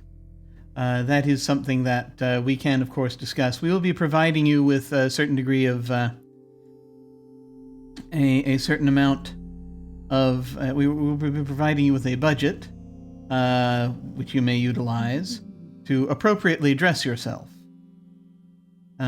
She has stated though that she will not be stepping out this evening, so you may attend so long as you do not offend the eye. Just sort of looking. Perhaps a bit of an advance, he says, just sort of looking at the three of you for a moment. Ouch. And Shaw is deeply offended. as it is Flip only side is you get to buy us new clothes, Shaw. You don't even pay for it. only yes. Well, the highest, understand, her elegance has the highest standards for her champion of beauty. And he's just gonna basically take out a purse that shakes heavily with crystal orbs and hand it to you if you wish to take it. Mac will take it with all the grace that this gesture deserves, which is none.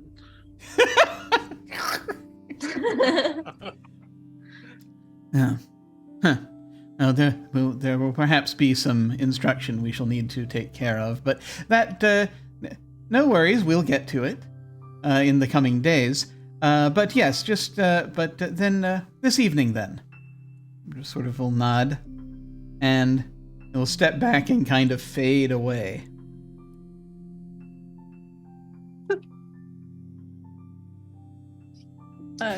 Shaw just turns to you and says, "Her elegance shows you to be the champion of beauty." What an interesting career path for you to choose. I was under the impression that it was just merely a contract job. Oh, okay. Still interesting directions. It's good you're branching out. That's exciting. You wouldn't happen to be jealous of the fact that I was chosen for this task? Oh, heavens, no. No. No, of course not. Beauty is not my thing. My thing is strength. And she just sneers at you.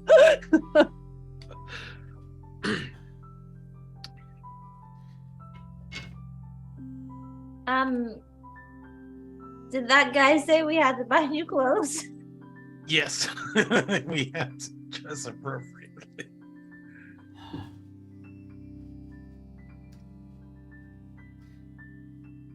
There is, additionally, Areshka, you're receiving a message from the noosphere.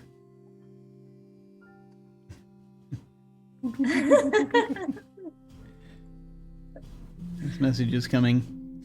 You don't recognize the voice directly, but you do recognize the cadence. It is,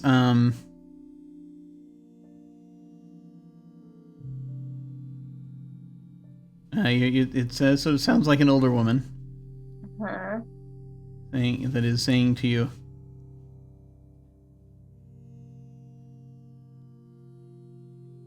there are some things that we need that I think I am ready to discuss.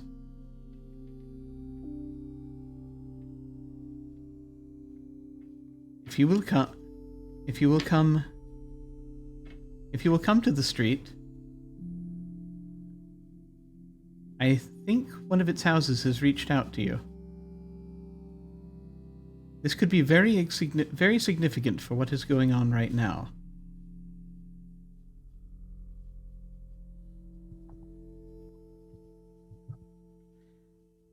I think it will help you, and perhaps help everyone. And the cadence you recognize is that of Axon.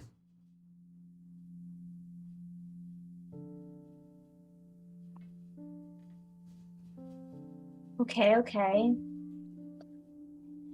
I am gonna relay to everybody that I just got this message. But I don't know how urgent it is. Like, we have to go now, or if we can go to your thing first. It felt fairly urgent. I will say that.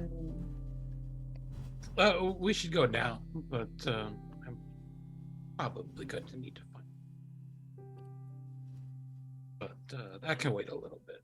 I just need to actually find a proper tailor. Beck is just going to use the new noosphere to reach out to the best dressed person he knows, which is Charles Abernathy, and look for a referral. Oh yeah, Charles will be able to get you a tailor. If you need it for, he'll be able to get you one for later in that. They come open later in the day. He can get you an appointment if you like. That'll work. Okay. Yeah, no, easily.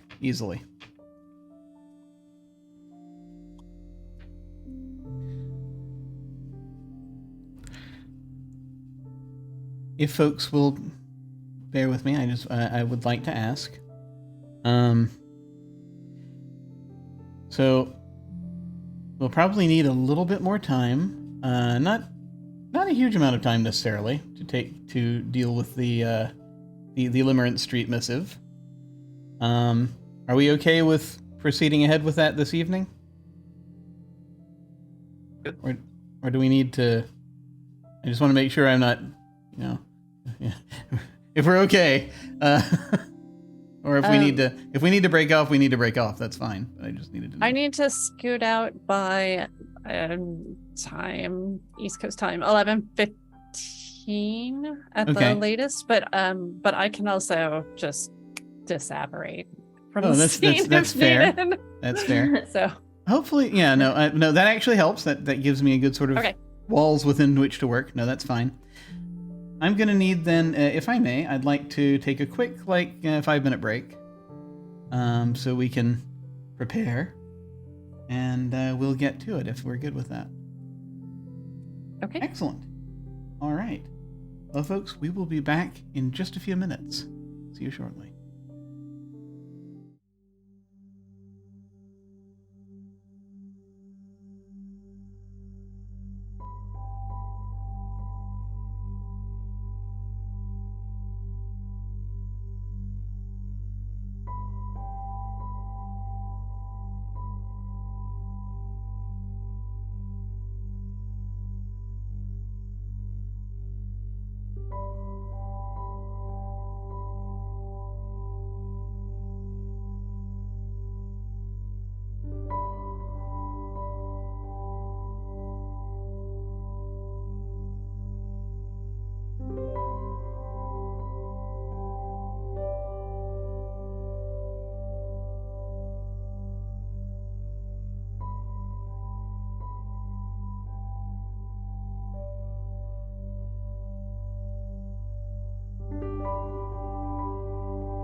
we have returned, and we're going to jump ahead a little bit at this point.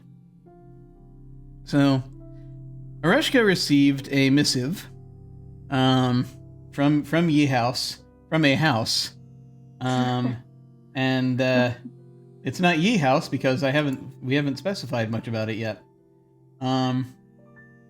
Let me show everyone this letter briefly, whilst I do things. Let me actually first I shall show it to everyone in Roll20, so that they may have it there, and let me go ahead and close it out of my my player view. There we go. And now I shall show it unto the people who might be watching. Here is the note. Here is the note. It has this sigil sort of on the right-hand side. Arushka, this is a sigil which is familiar. It looks kind of familiar to you, actually. You've seen this sigil before. Let's see, the note itself, as it is here, I shall, where is it? There it is. The house found at 179 Limerence Street is possessed of a heart, but that heart lies quiescent. As you are a Vizsla of great repute and ability, should you use this sigil to once again breathe life into that heart, your efforts shall be rewarded. You will become family with this house, and it with you. Its considerable powers and even more considerable secrets will be yours. Just what Arushka needs is a third house. And like I said before, that address seems familiar to you. It's not very far from the book. Mm-hmm. But I can't, pinpoint what about it seems familiar. You needed a place to work. You remember that.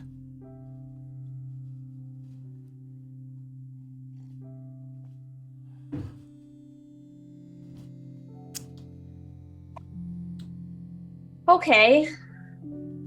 It was not yours. You think someone else let you work there.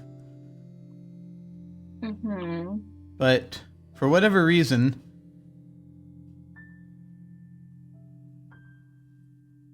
there's an offer being made for that house to become yours.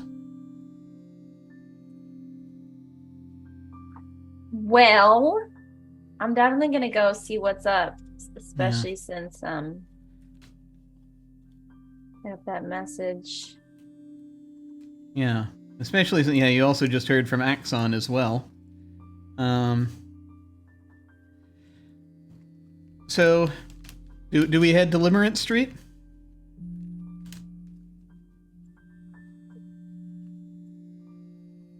Absolutely. I don't need new clothes. Well, there's an appointment with a tailor later today, so you have time before that appointment.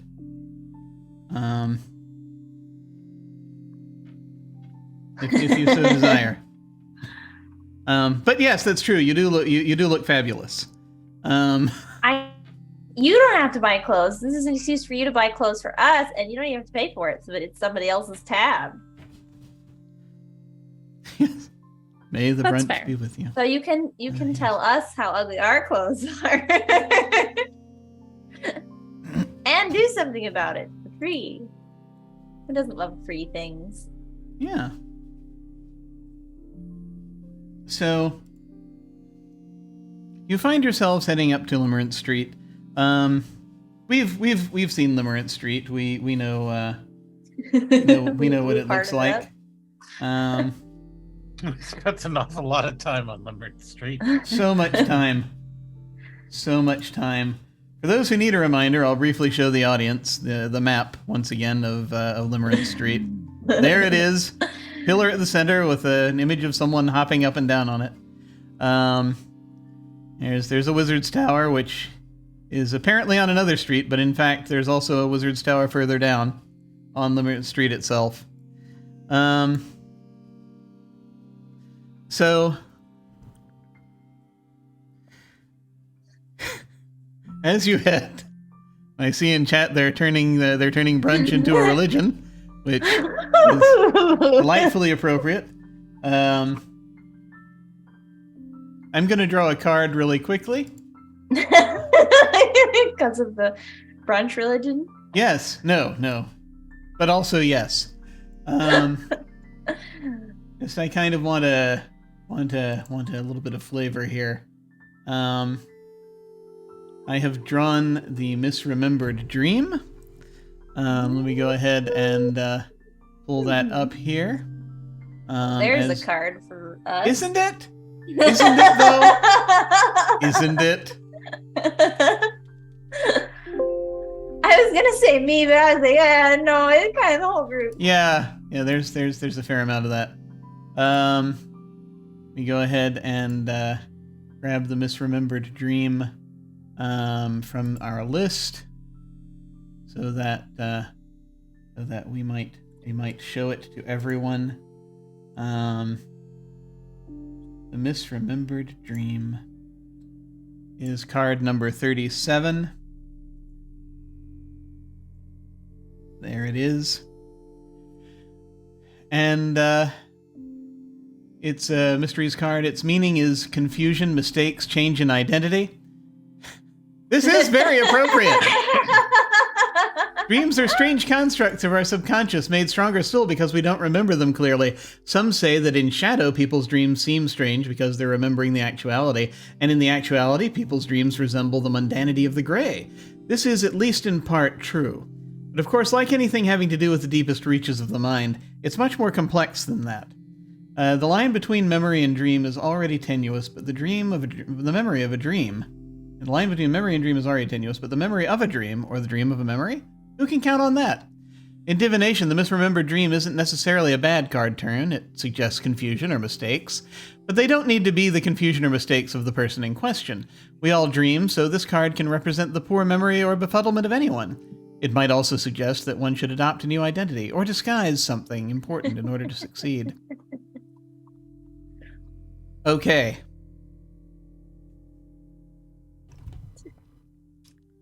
You are approached by a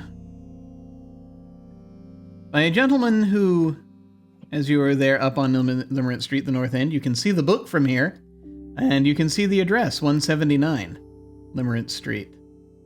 You're approached by a gentleman with who walks with a cane. He has light brown hair. That appears to be graying. And, he sort of is like, comes up to you as you approach. And he says, again in Axon's cadence, "I'm so glad you could come. Thank you." Thanks for reaching out. I've remembered more.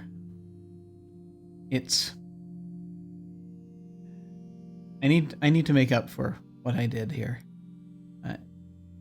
Were it not for me, this place, you would not have had to have dealt with the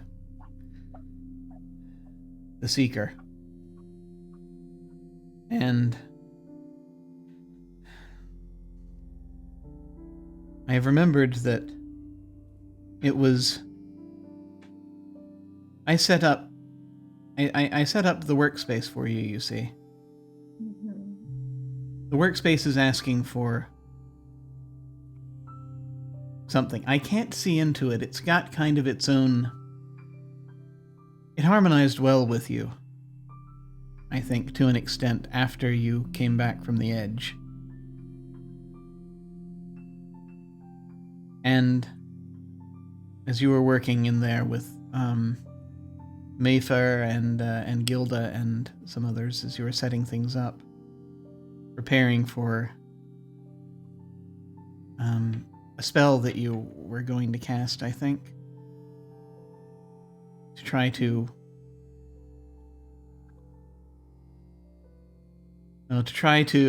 protect everyone from what was coming to try to...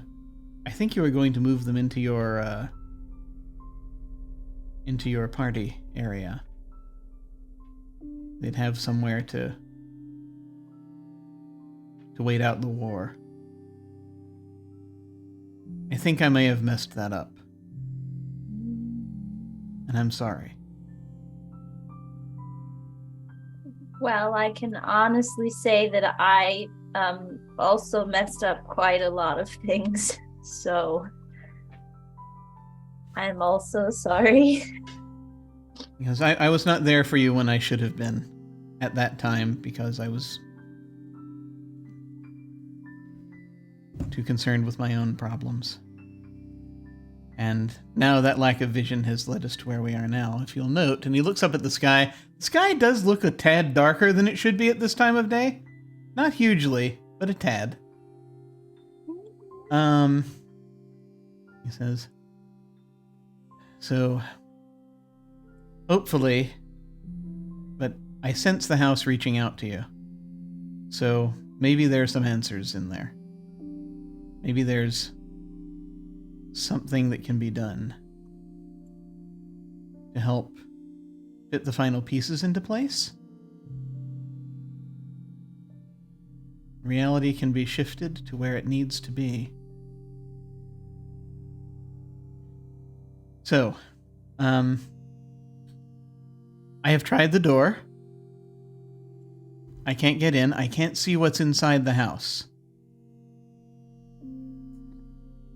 So I'm not certain what it is that is happening. There was something, I think, that you and Mayford did to try to protect it toward the end. It has its own animus, I think? I'm not sure. I don't know fully what it was that you ended up working on, especially afterwards. I don't think there's a way physically to get inside from here. I will tell you, however, that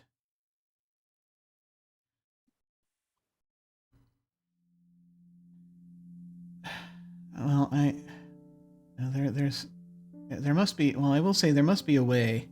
Did you receive? Were there any hints in the missive you received as to how you might obtain entry?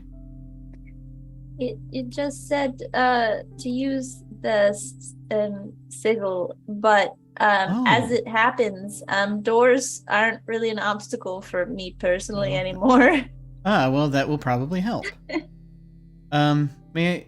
Do you have the sigil on you? I do, and I'll pull out the letter. Oh. Mayfair used that. That was Mayfair's symbol. I have seen that recently. There's a door on an alleyway on the other side of the street. On the other side of me.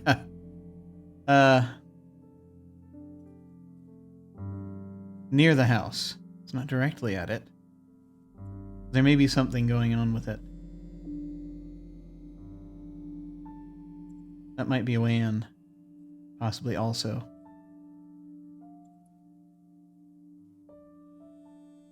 I'll go check it out. Let me see. And there's, and he's sort of searching in his self. In his broader self, he is searching for a moment.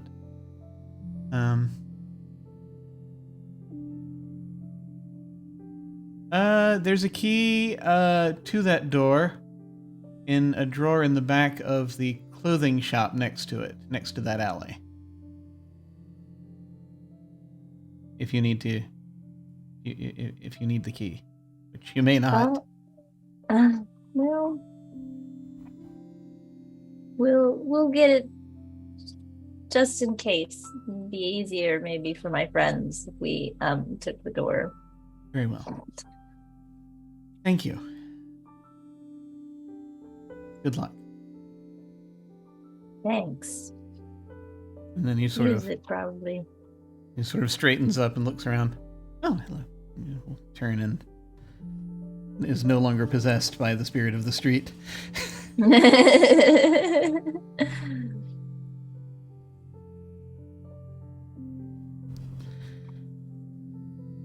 So where do we go, Aroshka? There's I didn't write down what kind of store it was. There's a store that has a key to a door, and then that door might have a door to the house. Yeah. That's easy enough to go and get. You're able to go, it's there. It's an abandoned clothing shop. It's easy to get into that. There is a key that you're able to grab.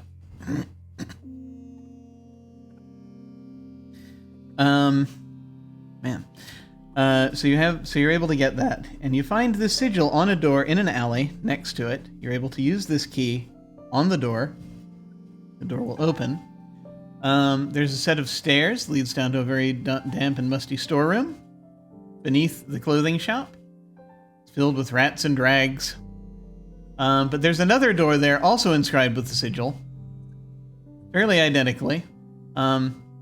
This one doesn't appear to have a lock.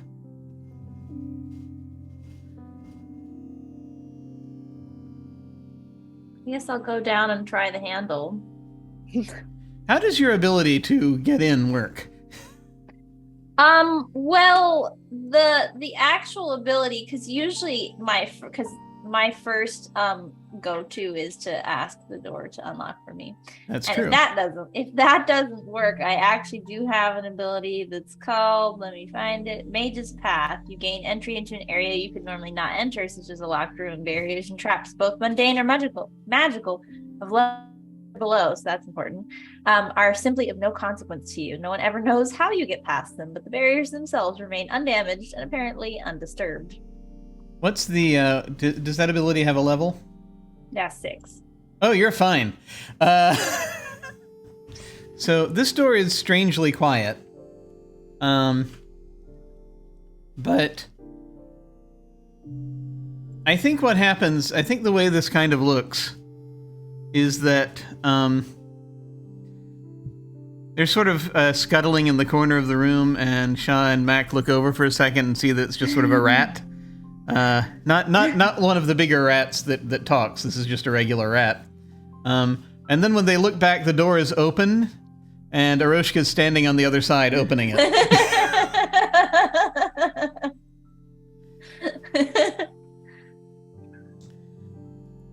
And you're able to proceed, as you proceed down this sort of earthen tunnel, that this narrow passageway cut through the earth.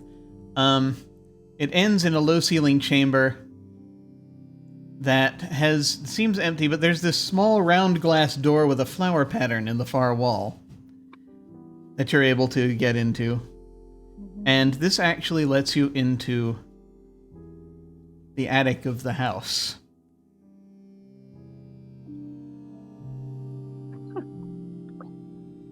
The house itself, you had to look from the outside. This is the rose window on the outside of the on the top floor of the house. You realize, and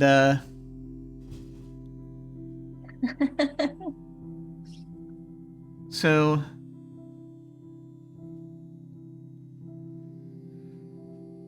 as you are looking through. This house has a number of rooms in it.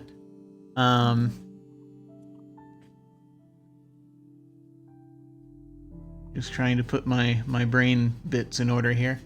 There is a from the attic. Essentially, there is a sort of a trap door with a ladder that lets you down from the attic. That puts you in a guest bedroom, which is. It's an unused bedroom. It's like a bed and a bedside table. There's a small closet with a few boxes of books and board games. And it looks like there was some stuff set up here folks were working on. There's sort of the table. There's another table that sort of had stuff cleared off, and it looked like it was being used to have different designs drawn on it, different arcane things working out of spells. There is another... From here, there's another larger bedroom that has it's a suite with a bed and bath. This again is on the second floor. The drawers in the dresser, some of them are out and look empty. There are windows that look out on the street here from the second floor. The dresser does have a mirror above it. Oh. In this larger bedroom. And the mirror is vibrating softly. Never a good sign. What's mirrors in bedrooms? I'm stuttering. Risk takers. Yeah. Me in the past, apparently. As I said.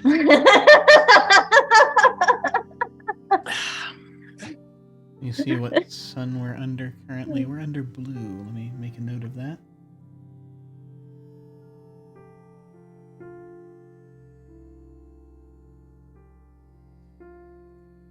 So, does anyone want? I mean, just out of curiosity, is there anything in particular one wishes to do here?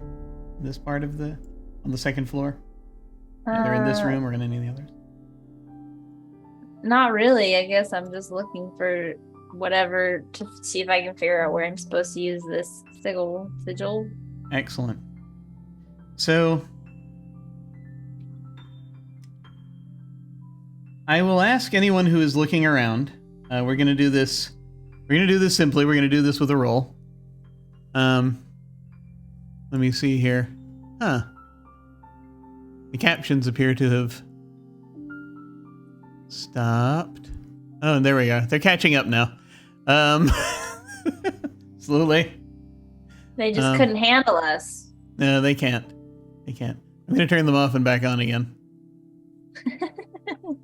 We'll see if that does anything. Yeah, that's doing something. I'm going to ask folks looking around here to just make a simple roll, and I just want to see what you get. I'm not assigning a challenge. I just want to see what you get, and this will tell me what basically you're going to find as you're sort of looking through this house.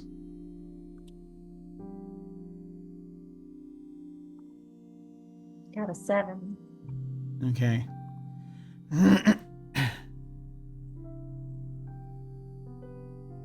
have a 6, we have a 7, we have a 4. Okay. So, a few different things are going to be located in this house as you're going through. There is also basically there's a library, there's this sort of area where a couple of rooms overlap. That there's one that's painted green, and then I think another one that's painted blue. It's interesting. Downstairs, there's a dining room. So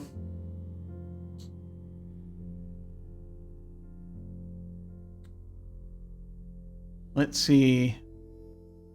7, 6, and 4.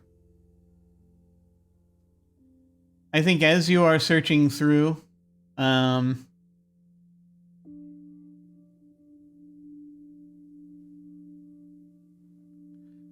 discover a few things.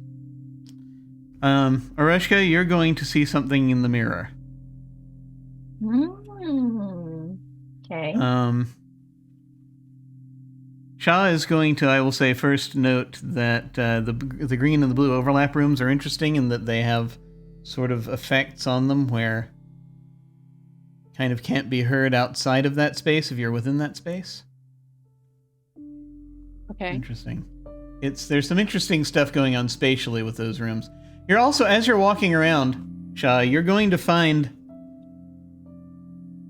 items and designs and notes in some of these. Some of them are in these bedrooms, some of them are in the other rooms that you're able to identify. Some of stuff that looks kind of like Aroshka's work, some of which looks like maybe Mayfer's work or has that same sigil. And a third stuff of Gilda's that you're seeing. Is it stuff of Gilda's, Well, or is it of stuff Gilda's. of mine copying in Gilda's? I mean, Like, Gilda did pen. occasionally have original thoughts. But yeah, design. A lot of it is, design. A lot of it is stuff of yours that has been adjusted somewhat. Most notably, on top of things, you notice the design for that mnemonic vessel.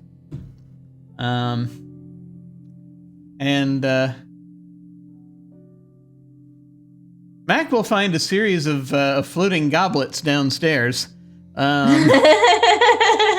That Nice. that look interesting. That we'll get to perhaps in a moment. Or perhaps we'll plumb the depths of these a little bit in a little bit. Possibly, we'll see. But more immediately, Arushka, when you see the thing in the mirror, you notice that everything in this house, as you're talking to it, as you're looking at it, does respond to you. It knows you. It's been a very long time. Mm-hmm. And you get this feeling that the individual items recognize you. The house itself hasn't said anything to you. And there is something wrong with it. They tell these items, these hairbrushes, these tables, these beds, tell you that the house is sick. There's something missing from the house. Looking in the mirror, you will see that the room is reflected, but it's not the same room that you're standing in exactly. It's like it's another bedroom. This has another work table set up and has like pieces of devices on it.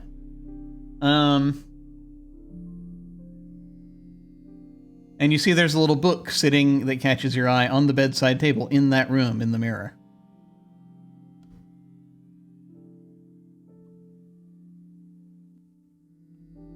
Mm-hmm.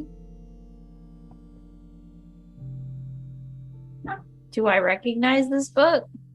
You think so. You can't remember clearly, but you know you've seen it before. But I don't know if it's mine or if it's somebody else's or what. You don't think it's yours. Okay. I guess I'll make note of what it looks like. Yeah. Do you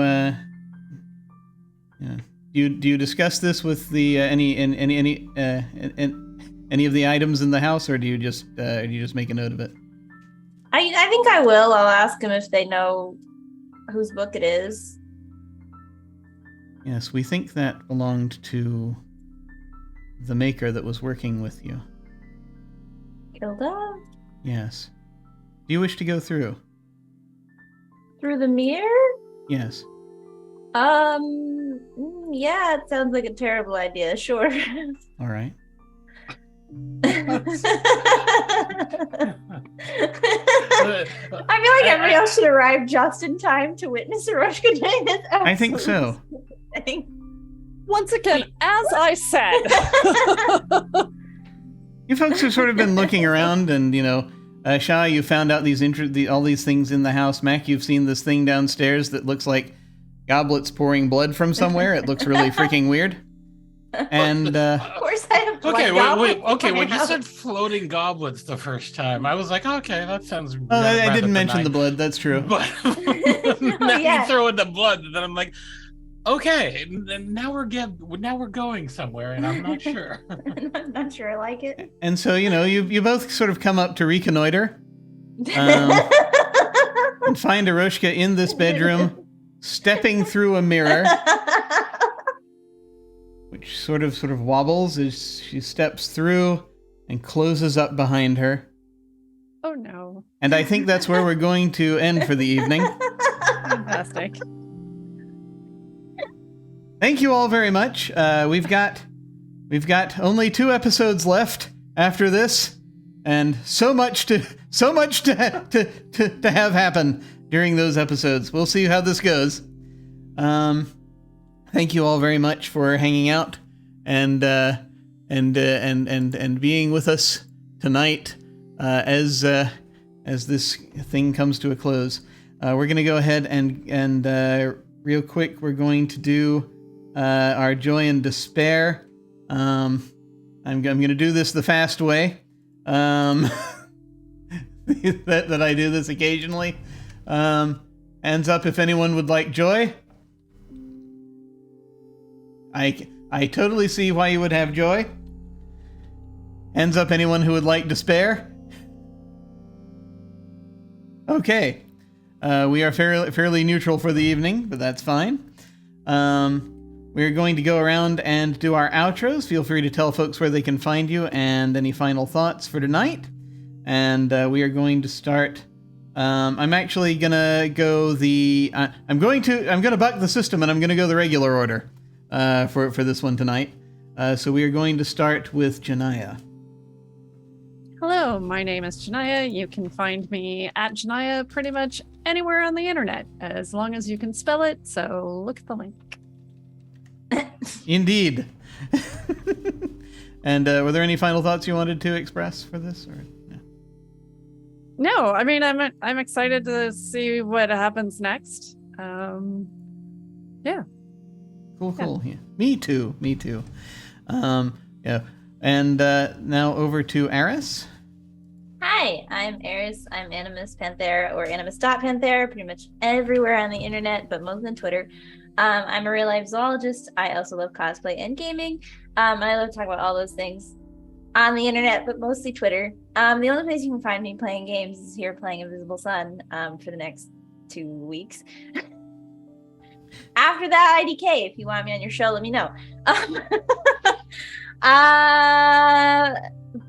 I'm so interested and excited about every single thing that is happening right now. We've got like 8 things going on. We're gonna have even more once we get everybody here. Yes.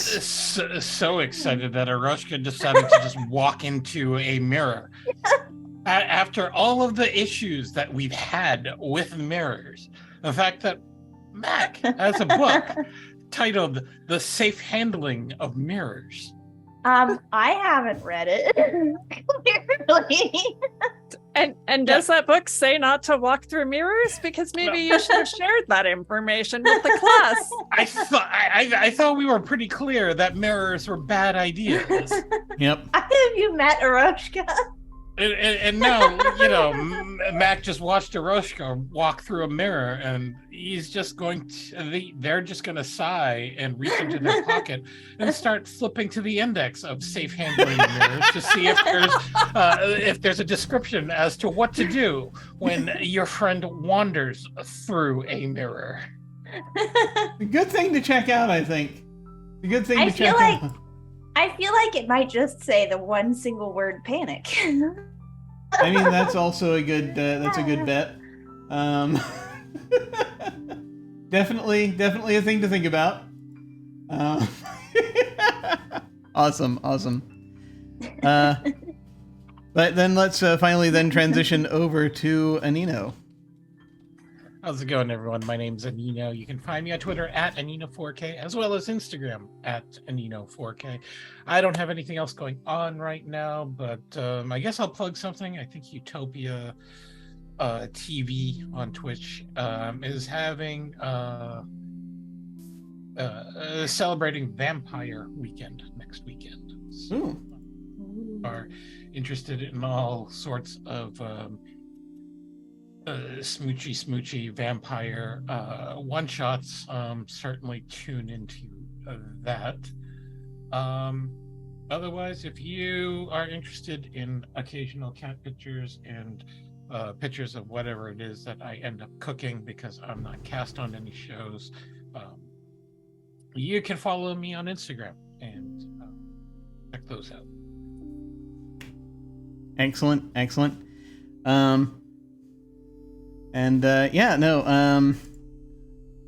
think I'm just finishing up here. I'm Jim. You can find me here. Let's see. On Tuesdays we have Cult, except this coming Tuesday we're still kind of on a little hiatus. We'll be back the Tuesday following. Saturday nights we're doing this for another 2 sessions, and that should be about it. I still have signups open for a campaign of Don't Rest Your Head. If you would like to join us for a nightmare-based horror, feel free to go down and click on RPG sign up, or go to jimmyesthatgym.com and click jimmyesthatgym.com and click on game sign up. Beginners are welcome. Signups run through Wednesday, and then that'll be it. So come and play a superpowered insomniac battling nightmares in the Mad City. So when we hit the end card, I'm going to send a raid. Let's see, who am I raiding? So Analysis is doing their From Dusk campaign, which I know that they've been trying to schedule. So that's back. Let's go ahead and say hi to them. Feel free to hang on if you're so inclined and say hi to them with us. That again will be when we hit the end card. In the meantime, folks, thank you all very much for watching. Take care, and we will catch you next time. Farewell.